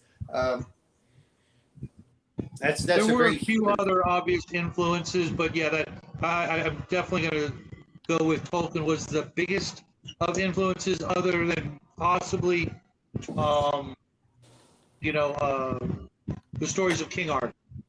But King, I'm not saying that they didn't do this. They were homages to everything. You know, when you start looking at all the monsters and stuff for D&D, I'm just saying. But if you look at like orcs and elves and dwarves going to war, there is nothing else before Tolkien that talks about that with these giant, you know.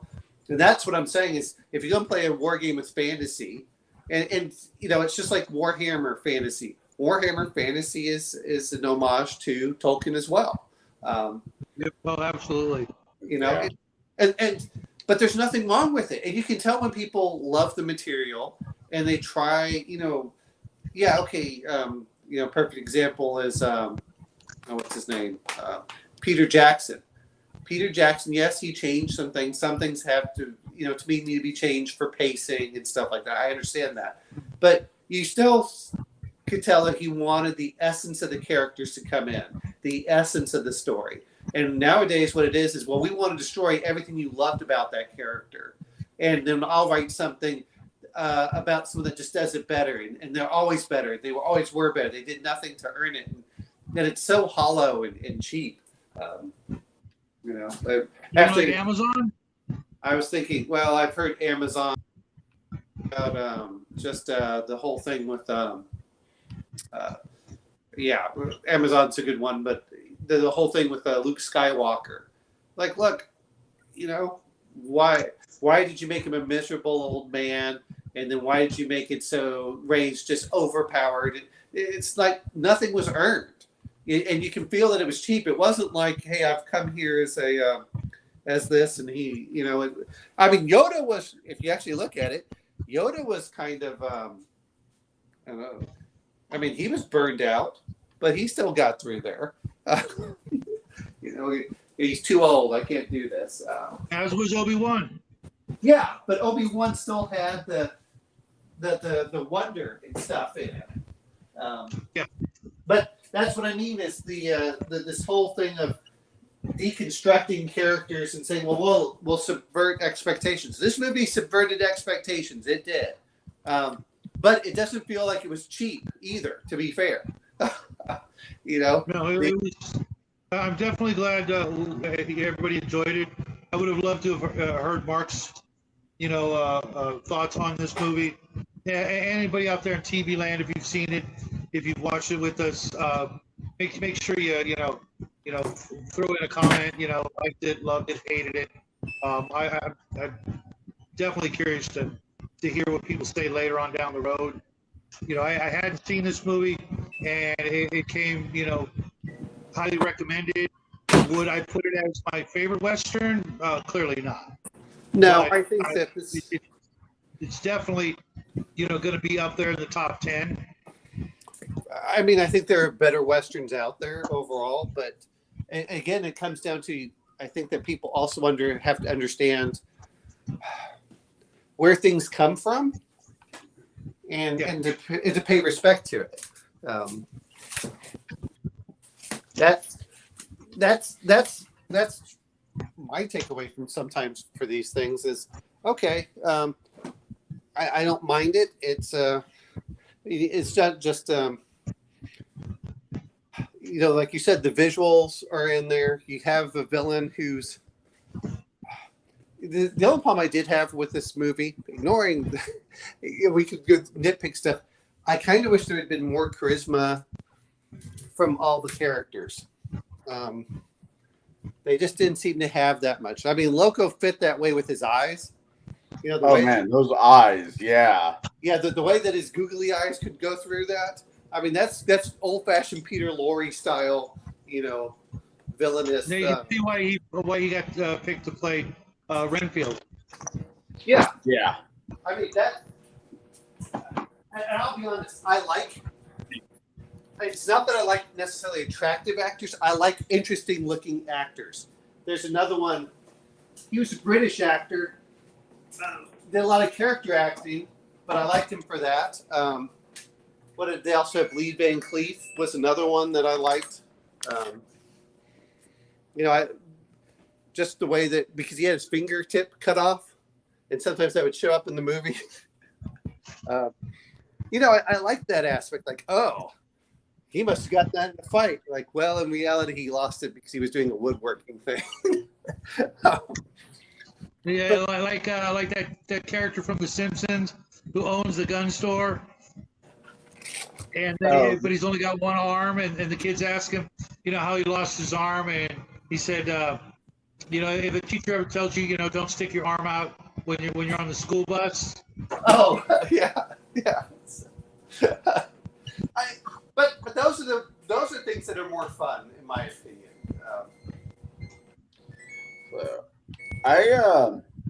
The question is, what is our next film? The question is, what What's our theme next do we want to category? go with? We're into a new category. Yeah. Is it, Well, school's about ready to begin. We've got a couple of weeks here, I think, but yeah, and some folks have even longer. But if you want to do back to school, that's fine. We were at Dollar Tree yesterday, and they've already got Halloween stuff. I was in Lowe's. They had stuff. I was in Yeah, Lowe's. I saw Halloween Oh stuff. yeah, we No! went to. Was it Home Depot? Well, I went somewhere. No, it was Sam's Club, and Sam's Club has got some incredible yard decorations. I saw this thing. It was like a 12-foot tall, I kid you not, giant, you know, skeletal dude with lights and sound. I'm like, oh my god. No. That's what I saw at Lowe's, and I went, you know what? Those are really cool monsters to throw in games. I saw one person. I was in Houston, and they had it all decorated out, which is funny because it's really, you know, it was like 90 degrees or something, and they had like 4 of the 12-foot tall skeletons out there, you know, in the front yard, and I was like, man, There's a guy up the road from me. Yeah, there's a guy up the road from me has a 12-foot skeleton, probably 12 to foot 15. Now that I'm actually thinking about it. If it's black and burgundy-ish red, it's the same one. No, it's just a skeleton. It's just a straight out skeleton. Yeah. And he keeps it up like a rogue looking thing. All right. And he keeps it up all year round. Like for Christmas, he'll put like a Santa hat on it. Easter, he put. I've never seen the guy out in his yard, but the moment I do, I'm gonna stop my car and say, "Hey, let me shake your hand." You know what? Like he's done. I've got a neighbor down the road. I had to get out of my car last year. I think it wasn't last year. It was the year before. He had the best Halloween decorations I've ever seen. He had all kinds of zombies and skeletons, all standing in line to vote. Oh. And I got pictures. I'll try to find a way to send the pictures to you guys. But I was like, I had to get out of the car and talk to him. And I ended up talking to him for like 15, 20 minutes, just making sure, that, those of the like mind, understand who we are in a neighborhood, part of the circle of trust. If stuff gets ugly, I know that guy is someone who's not going to be knocking on my door asking for a handout. Oh, it's now that's pretty awesome there, Shadow. That's there's no carrier that looking at who you have to vote for and have to make a choice. I want to say there's a bunch of school movies out there. There's a few school movies out there that are fairly serious. I enjoy it, but I don't want any more serious movies until the beginning of next year. Right. I want them to be fun. That's a tall order. That's a tall order. Why? August, September, October, November, December. That's 5 months. I'm still thinking the way that we're going, if we do certain especially with October, man. I mean, horror doesn't have to be okay. Horror is horror.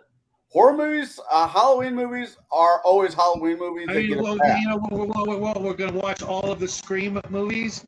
No. Don't encourage my daughter. I already have my Halloween movie picked out, which is a comedy. I really can't think of one that I like that's a comedy. Oh, Oh my God, that'd have to go under guilty pleasures though. But Ernest Scared Stupid.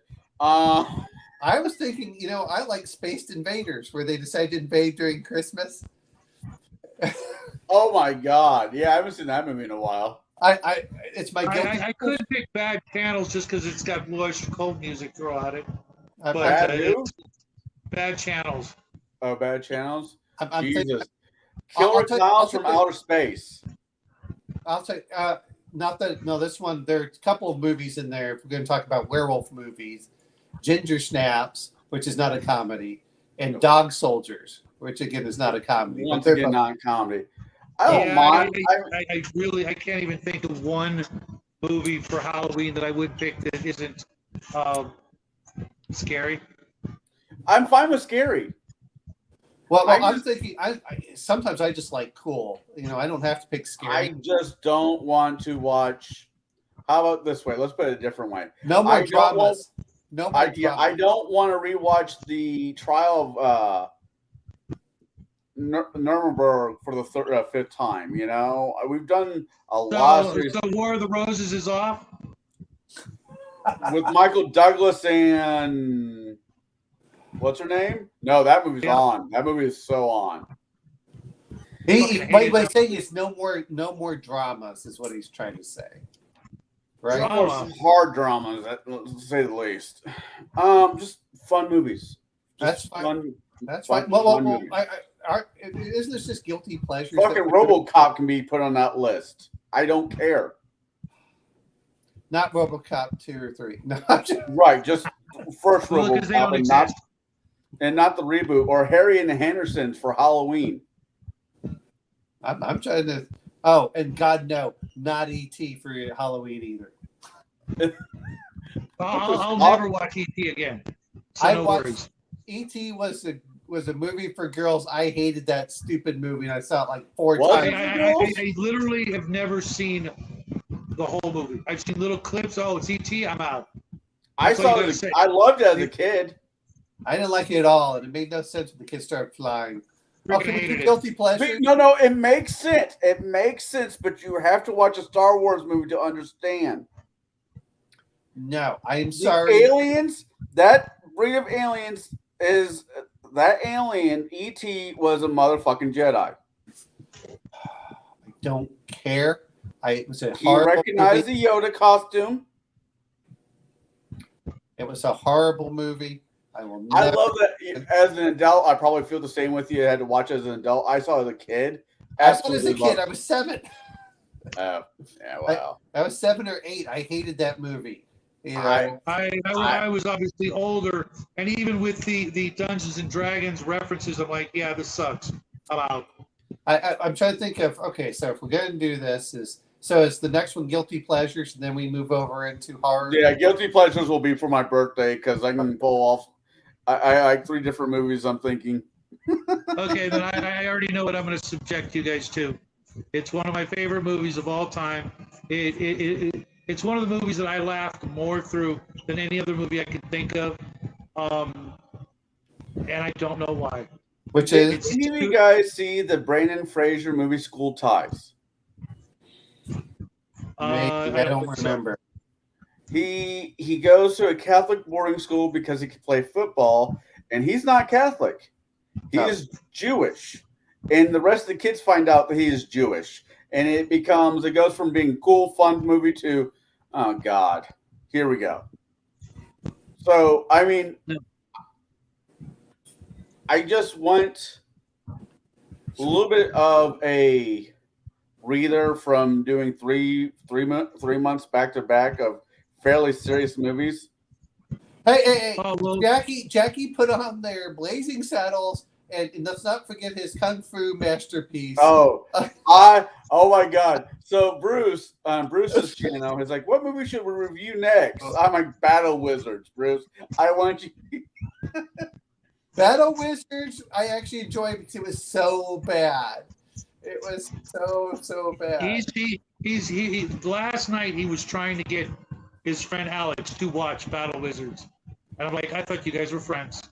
Oh, Did Alex tell him no? No, it doesn't really have a choice. I mean, he's living with us. for the next 9 months. You know, Oh, if he we say has he's a going to watch choice. Mary Poppins, He he's can- watching Mary Poppins. He could find another room to sit, hang out in. You know what? There's always yard work to be done. There's always yeah. a book Oh, yeah. that can be read. I'm not mowing another lawn for 9 months. Let's see. What is the? I'm trying to think of what else do you have there? You know, look. We could have done We could have done comedic. I could have done. No, and I'm not complaining. You know, I've Goodbye enjoyed, Lenin. I've enjoyed 80% of the movies that we've watched. Alex the Battle Wizard. No. This This movie, I don't know how I feel. If I never watch it again, I'll be okay with it. If I was going to watch one, 3:10 to Yuma. There's a lot better westerns out there, but as far as foreign films, it's okay. I'd rather watch something that's more periodic. If I never have to see another fucking Star Wars movie, it'll be too soon. Look, there are only 3 Star Wars films. 4. 3. 4. Actually, I didn't mind Rogue One too much. But 2.5. Rogue One was not a Star Wars movie because there was no dead. Well, there was a daddy issue. That movie, Rogue One will always be my favorite movie because an argument I was having with my buddy, that movie right there wins the argument. I just like the robot in Rogue One. You know. Oh, Alan! okay. I like That the was guy okay. who plays him, Alan Tucker. Alan. He was the guy who played Wash on Tudyak, Firefly? whatever it is yeah. Oh, really? yeah. No, but I never get- like that battle droid. You know, just like you got the grenade. Oh, okay. I mean, I like the voice. I like the actor. I mean the.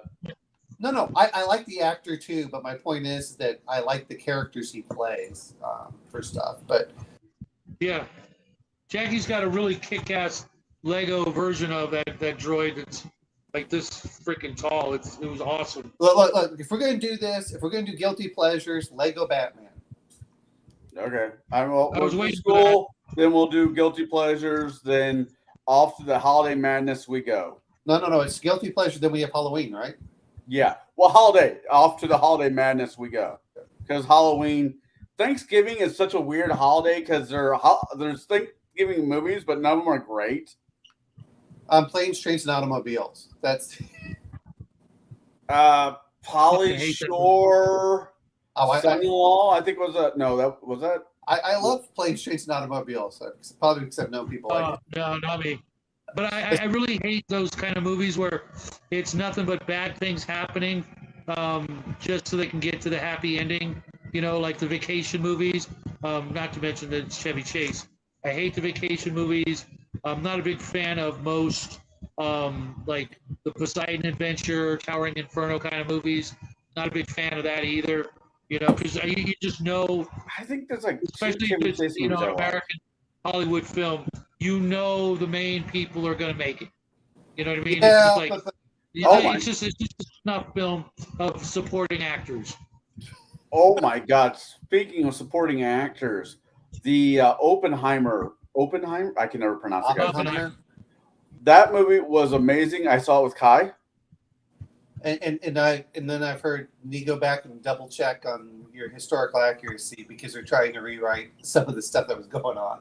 I don't know enough about it. Kai, Kai being Kai, he says he knows a lot about that era and what was going on, Yeah. and he thought it was a great movie. Supporting actors, there was actors in that movie that I haven't seen in years. It's like the floodgate opens. Who wants a job for a bit role? but Lego Batman's my guilty pleasure. So. All right. Well, I know what my Christmas one's going to be. I'm going to save mine until the end. I'm not going to tell anybody what mine is just because. There is a slight chance next Sunday I have to drive down to Charleston, Illinois, which is not that far away from me. Depends on when we leave and when we get back. I don't see why I won't be able to do a show. So without Jack, where are we going to just do 4? Yeah. If Jack, I'm not cutting Jack out, but if Jack is busy being a teenager, which once again, not bitching about, and I'm glad that he has a friend over for a year. Yeah. Then it will just be the 4 of us. And that works. I mean, in some ways, that works better. I'm not trying, like I said, not trying to cut Jack out by any stretch of the imagination. No. With most months being roughly 4 weeks, it'll make it a little easier to keep that thing rolling through the holidays.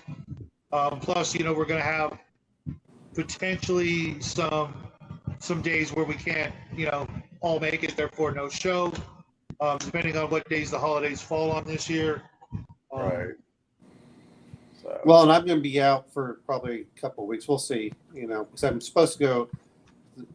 Finally, going to take some leave and take about 2 weeks off to go visit my parents. So. Oh, that's fine. But we'll see. Like I how said, dare you? I know. Well, I might be able to. Who the Come hell up. do you think you are? I'm someone that still has parents that are alive. No, I'm sorry, Shadow. hey, I still have parents alive, and I have parents that are still alive. I only talked to one of them though. Okay, Halloween's on a Tuesday. November, Thanksgiving's always a Thursday. But December 24th is a Sunday. New Year's That's Eve Christmas is a Eve? Sunday. That's Yeah. Christmas Eve. Then the next week is New Year, so we might be out for those 2 weeks. I don't mind doing it on Christmas Eve because I normally have nothing going on anyways. Well, But- yeah, for me, it's 2 p.m. to 4 p.m. So I should probably be able to do it. If anybody else can't make it, I get it. So okay. I mean, we'll worry about that, I guess, when it comes along. When it gets closer, we'll talk. Yeah. Hey, Connell. I mean, Yeah. we're playing stuff like 4 months, 5 months in advance. So, Connell, what is your guilty pleasure? Oh, you mean school one? I don't care, whichever. We're doing school next. We're doing Are we school been next. school? I thought it was guilty pleasures. No, it's going to be school, then guilty pleasures. Guilty pleasure falls on my birthday. Oh, okay. Because the reason I was mentioning that is the, well, I guess no, because then we'll miss part of Halloween. So we're going into August, September, Halloween. Okay. If it's just the 4 of us, Okay, yeah, you're right. You're right. Okay, so school ones. Which is your school one? Oh, I got nothing for school. I can't think as of right something now, for I have school. to think about that. You do Young Shadow?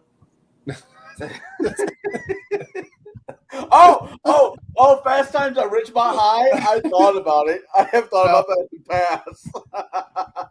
I don't know. I might do Casino Man. I don't know yet. I'm trying to think if you know what goes on for school. I'm trying to think of the whole. Okay, I got just for that. I know which one I'm picking. You know what he's gonna Sometimes- do? He's gonna do Pretty in Pink for us. is what he's No. gonna do. I could do Breakfast You know what? Club. I got my pick. Go ahead, Connell. I was about to say, is your pick Breakfast Club? Yep. Okay, shit. We're all gonna do John Hughes movies. Now we have to go pick now. We I mean, should. come on. No. I mean, my doppelganger's in that movie, so I got to pick it. I might change. So don't hold it to me but right now I'm thinking of Some Kind of Wonderful. I don't even remember Never seen that.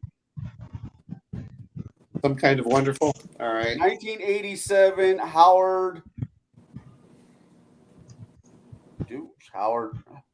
Written by John Hughes. Oh, so we're just doing all John Hughes stuff now? Yes. Because I'm it's definitely gonna make Jackie watch Breakfast Club. We'll see about the other ones. Like half the cast of Back to the Future. Trust me, my off the top of my head was going to be Back to the Future. I'm like, no, maybe no. Not really a fan of the Back to the Future movies, so thank you. Raven really likes Fast Time at Ridgemont High. So do I like to pick on Shadow. I can't imagine why, Raven. I You know, literally can't imagine why. If we could make it work, I'd watch y'all watch the first season of Stranger Things for it, but I'm not going to do that to anybody. I mean, it's not that I'm against watching it. If you're going to be making people watch stuff, I'll make you watch Go Goal. which is actually really cool if you want to do a. I just have to have access to it to be able to watch it. That's always been my main concern. Actually, Google is, well. To be fair, it's Russian. You can watch it for free with commercials on Amazon. But I recommend anyone that's going to be playing a game that's kind of Eastern Europe set in the 17 or 1800s to watch that series. It's great. But yeah, I've actually seen, I'm gonna pick Stranger Things. I've seen every episode of Stranger Things close to 7 times, maybe more. I saw the minor clip where the kid singing that song from Never Ending Story. So to his Mormon girlfriend. So it kind of made me want to rewatch the series again. I'm trying to think of what they have, that are school. So you picked school films, like of all things you had to pick. Damn it! Well, some kind of wonderful. Any of that They're in gonna high tie school. into gaming? It's high How the school. hell They're in do you high tie school. that High into school gaming? drama. If you're gonna make me do this, I'm gonna pick a Harry Potter film. Damn it! No, I don't care. Oh, dude, please don't. I'll pay you money. I will literally pay. I want to live this entire life without ever watching a Harry Potter movie. Actually, Harry Potter is the films are pretty good. To be fair, You could mine the fuck out of those movies for RPG related But the stuff. problem is Harry Potter is already 5e. It feels like 5e. Well, Harry Potter. I don't care what anybody says. In the first 4 books, Harry Potter's not a wizard. He's a rogue. Harry Potter is, Harry Potter is what we call a Warhammer apprentice. But no, I'm trying to think of one that's in there. Yeah. If we're going to do an apprenticeship, don't make me pull out In the Name of the Rose. Heather, and Heather, or the Heathers. I actually did Heather. the Oh, Heathers is shit, that's a good one, dude. Yeah. Oh, that's a good one. Well, I'm not going to pick girls. Heather's is, I could, because it's high school, I That is could one of be the darkest school movies I can think of. right. Young Christian Slater, young, what's her name from Winona Ryder. Winona yeah, Ryder. from Beetlejuice before she became a klepto. Before Stranger Things. Wait a minute. How many makes you think she wasn't always a klepto? And they just hit it. Shit. What was the? Yeah, I'm gonna do some kind of wonderful. Is this going to be Teen Angst stuff, or is this just going to be is this going to be? Are we doing Teen Angst movies? I think we kind of. Well, he's picking Breakfast Club. I'm just checking because If you picked Harry Potter, I'm not going to hold it against you because that will most likely be the most RPG friendly conversation we'll have this entire month. I'm not going to say. I'm trying to think of what I'd want out there. That's the. Is there? You normally are the classic guy, and I'm trying to think of any classic. It's 80s I was just trying to pick stuff that I think that Jack should be aware of, and that are great movies. That was what I was trying to pick for some of these. It's like this is a great movie, so you can get the ambiance and some of those that are in there to say, oh, okay, but I don't know. if you're gonna do teenage angst, I'm going with Ginger Snaps. but if it's school, I'll have to figure out one. And I think the question is it's your turn. That you're the first one up, aren't you? Yeah, I know. And then I'm second, so I have to pick out. See. I wish Revenge of the Nerds was that's college, not high school. Well, it's back to school. Yeah. Yeah, I was kind of thinking The Graduate, but I'll be nice. Oh wow. Wait a minute. You have to let Jack watch this stuff too. Oh my God. Jack would have an aneurysm for both films. I know. For that reason alone, Actually, I want to watch it. give me today's Sunday. Oh God, I wish there was a week in between. Yeah,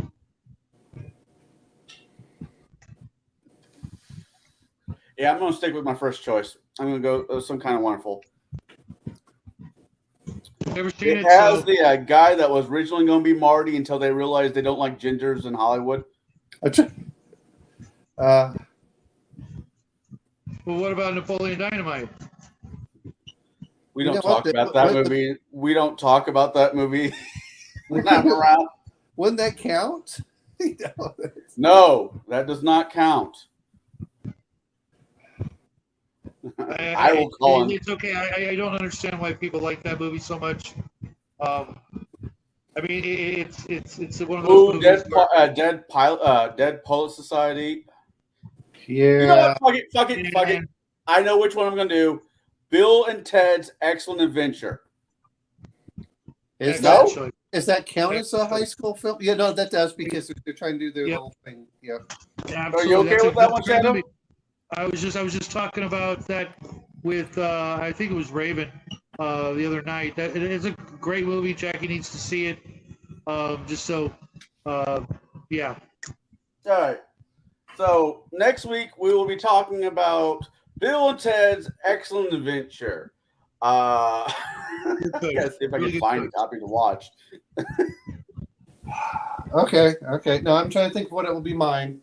You know, actually, Heather's doesn't sound too. I mean, actually, Harry Potter isn't too bad either. But if Shadow hasn't seen if he hasn't seen them, then there's no point. I have to go all the way back to number 1, where you can see them as little kids. Number 1 was out of the entire series. Number 1 and number 3 were probably the better ones.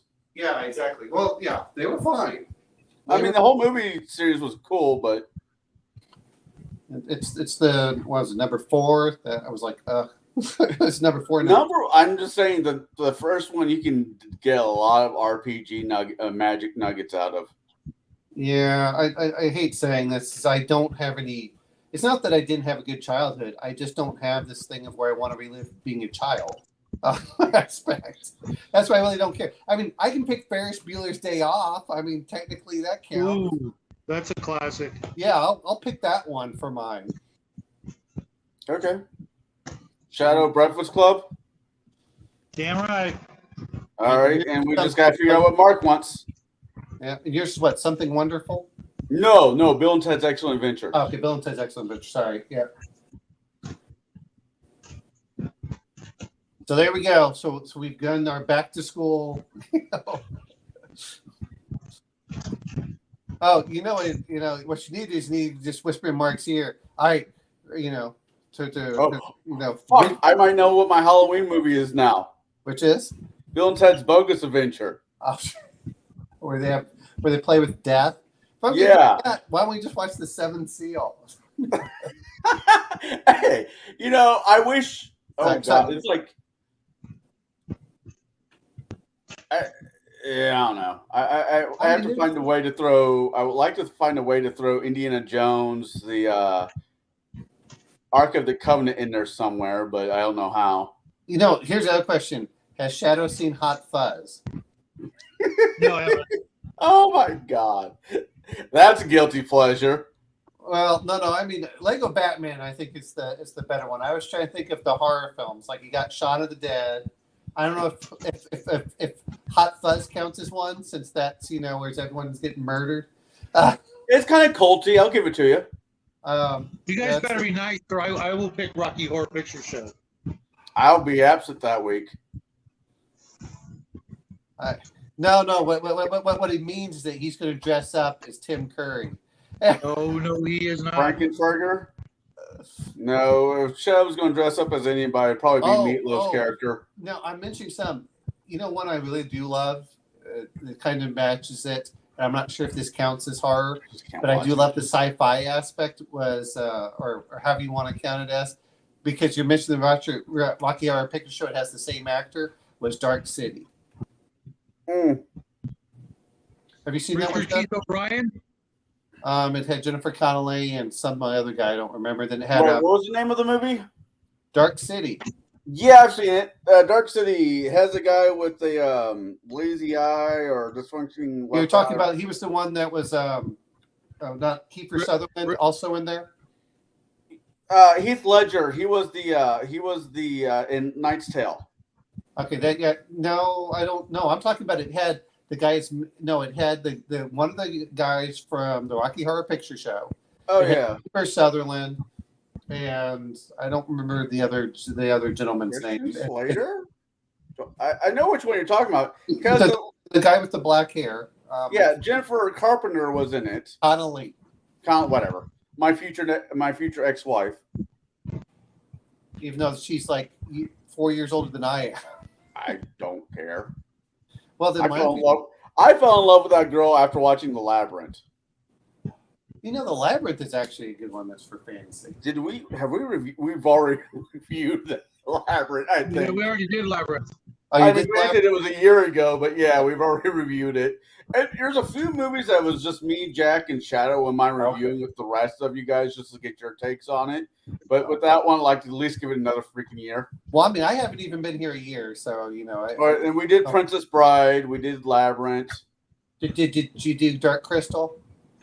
No, we did not. I don't know why. I don't know why we didn't though. We talked about doing. There was a bunch of them we were talking about doing. Just didn't Fear and get Common to. Sense. What? You asked why we did, and I said Fear and Common Sense. Dark Crystal is actually a pretty good movie. I like Dark Crystal. I mean, I've seen it once, and that was a very, very long time ago.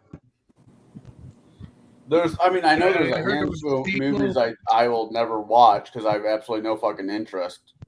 The Sound of Music being one of them. Oh, come on. Were they escaped Nope. the Nazis? I never even got to that part because I got bored of it. Nope. If I never have to see Dirty Dancing again in my life, it'll be too soon. I have never seen Dirty Dancing, so I was a kid when that movie was big. So every time I was babysit and my grandparents had a VHS player, which was a big deal at the time. You were about 3 years old, Connell? Dirty Dancing? Dirty Dancing was like 86, 87. Doesn't matter. That movie is still played on VHS forever and a day. Well, why don't you just get up there and put your say anything and just hold off the big, I was a kid. And the only reason I even know that is from the little clip they've showed. I've never watched it, so. Oh, I've seen Really? the movie. I love John Cusack movies. It's not awful. It's not awful. Yeah, like I said, I like John Cusack movies. So When I I'll was watch in school, we Yeah, had- I'm not a fan of him. The Well, only one he was in Glory, correct? Yeah. Wait. Yeah. No. Ah, fuck. what, John Cusack? Yeah. Yeah. John Cusack was in a bunch of films. Some of the films I like, some of them I don't. But I think you're talking about the guy from I think that's Ferris Bueller's Day Off, isn't it? With the yeah, that's that guy. yeah. John Cusack was in- the one married to Horseface. It's, Yeah. Sarah Park. Sarah Sarah Jessica Parker. You don't even know it. I don't even have to tell you. That's how much her face reminds me of a horse. That must be why women seem to love her. Right. The ugly ones. No, I'm saying the other ones. I'm pretty sure he was in Glory, and that's the only movie of his I can stand because I can't stand him. He needs to keep his fucking mouth shut. I didn't mind the producers he was on. Fuck, he was in Stand By Me? Was what character? He was one. Wait. Denny Was it Stand By Lawrence. Me? Yeah. Was he one of the tough kids? He had to be. Are you I talking? thought that was Ralph Macchio. No, you're thinking of Outsiders. No, I never saw that. Well, Malchio's in that movie.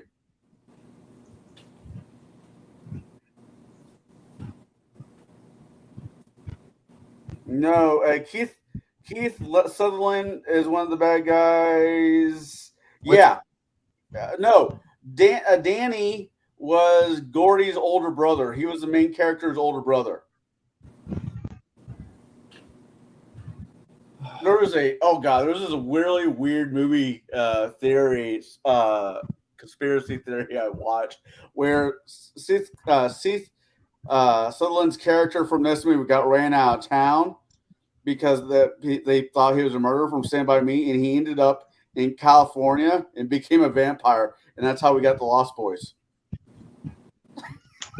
I'm like, okay, somebody needs to put the crack pipe down.